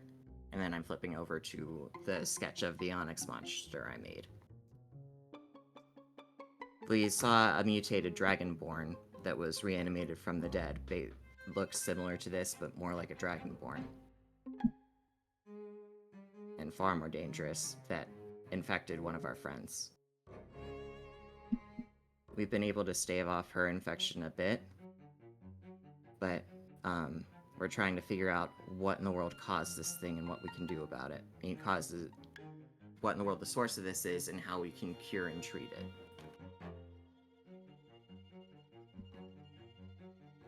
See. And is this all the information you have? We have found some stuff related to some treatment method and containment methods, but, and I'm pointing over at the tattoo again. I see. That thing does not wish for you to speak about them here. well, we don't want to give away a ton of our secrets to someone we view as a potential enemy. I see. So what is your next order of business? You've been nothing but kind to me, save for that moment at the wagon. Oops. But it is in my want to help you, as you have helped me, he says, looking over at Manuelo. Okay, if you have a map of the continent, Manuelo, can you pull it out?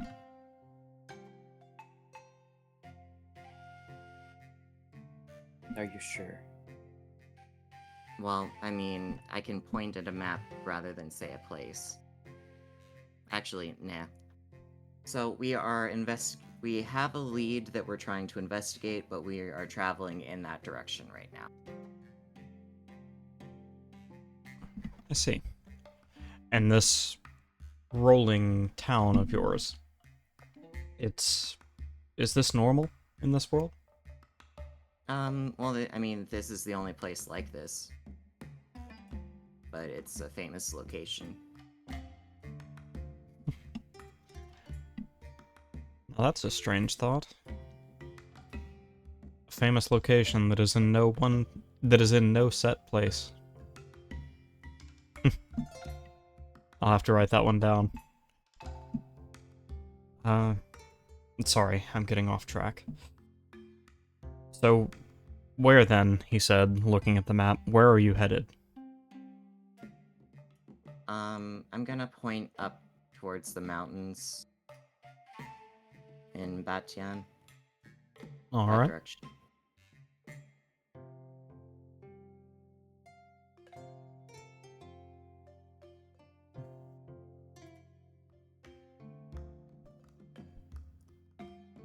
Let's see. Headed to Batian.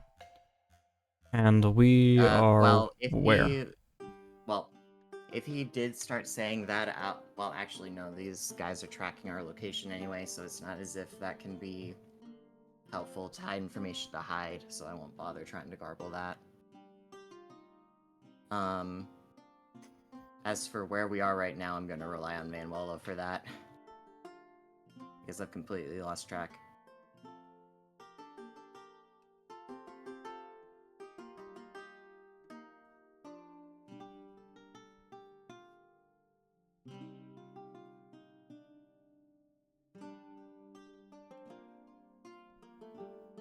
You need the map still, or?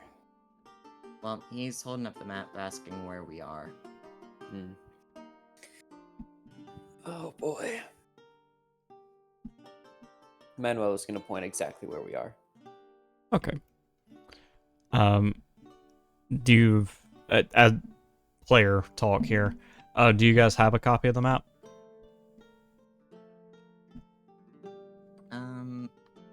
I can pull up the manual and go to the map, but it'd be faster if you just pulled it up. Okay. Yeah. Can do. Whoops, that's the wrong screen. Oop. Gotta remind myself where the window capture is.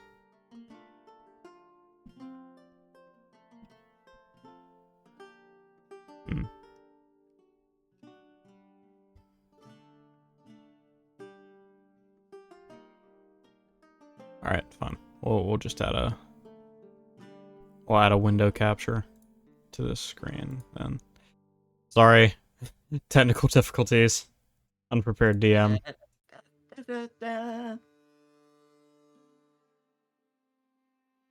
Boo boo boo.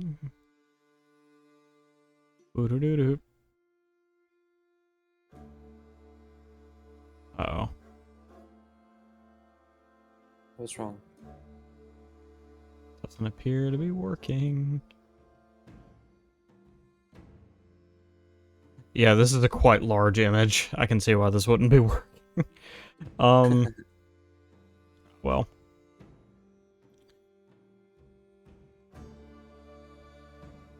Tell you what, I'll edit that in after the fact. But on the map, you guys are right square in the middle of the Kingdom of Alamance, a little north of the Monster Meadow, and about halfway between there and Grandfield. Let me get the actual... I'm just going to put my cursor where you guys are. Print screen, and paste it over there in the Discord. You could do just like an image, and add an image source briefly to the stream to save yourself the editing work. Yeah. I promise there's a reason that wouldn't work. Okay.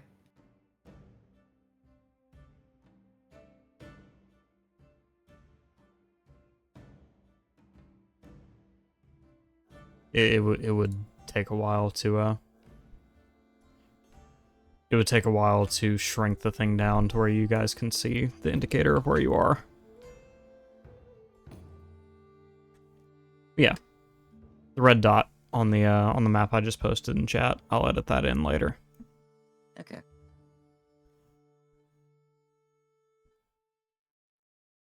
Oh hey, that's pretty close to where we were chased in the middle of the night by the by the Onyx creatures the first time.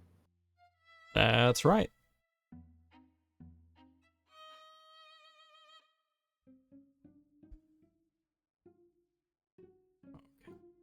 Now I can close that back up. Is there anything else you think I should know?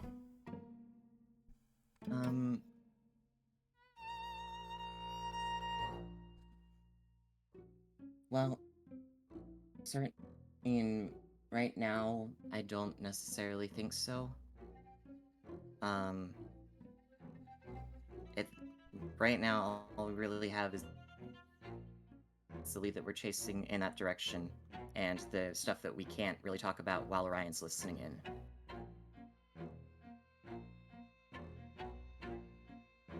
Which, unfortunately, we can't really tell if it's a 24/7 listening or he needs to actively be paying attention type of listening. Don't risk anything. All I need to know, right this moment, is would you permit me, despite all of the unpleasantries, to travel with you? Well, I think it depends on your relationship with Capper. Why does that matter? Well, Capper is someone I care about very dearly. And we've grown very close since the time that he's entered this world. I see. What is the nature of your relationship with Capper? Don't answer that. His face flushed red.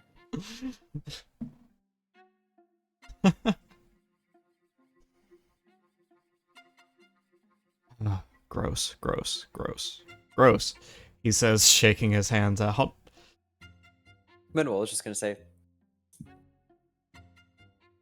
I guess you've never dated someone before, I guess?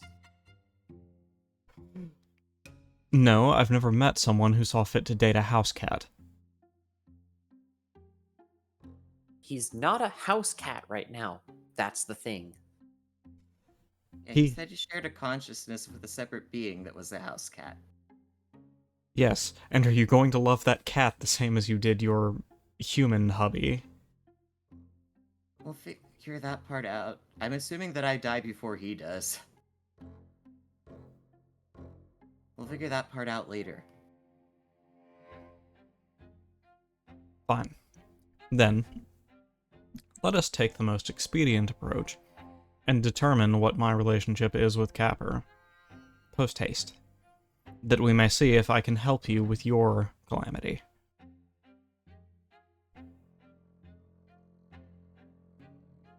You know anything about a plague? You've just told me everything about the plague. Of course I know. Well, yeah, no, what I'm asking is, do you have any experiences dealing with plagues? Yeah, anything similar? ringing a bell? From other worlds? Some, but nothing that spawned its own creatures. That's quite unusual, you must understand. Yeah, certainly seemed freaky the first time I saw it. You should have seen the Onyx creatures the first time we saw them in real life. Sorry, go ahead. Those holes on the mask that look like eyes, those aren't eyes. They can just move anywhere on the mask. At will. That is equally gross. And with that, sorry, I can't find a way to bring this scene to a fitting close. But we are a little bit over time. Is everyone cool with ending there for now? Yep. I Okay. don't really see a way to facilitate a meetup fast, so. Yeah. Yeah. Well, I want to go ahead and give a big thank you to those of you watching the VOD and to those of you watching live. Thank you, everyone who donated. Very, very generous of you. And hope you guys enjoyed the sneak peek at the sinister streets of Nocturne. Please go check out KosmoMitch on Twitch. They do a lot of fun stuff over there, hanging out with friends on Played Up, karaoke streams. It's been fun every time I've gone. You guys should try it. Thanks. And I hope you all have a nice evening. Let's see who we can raid out to before I say any real goodbyes.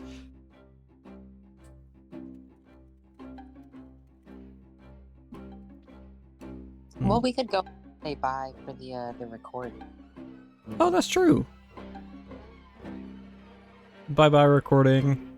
Bye. Bye. Stay safe. Don't do something stupid.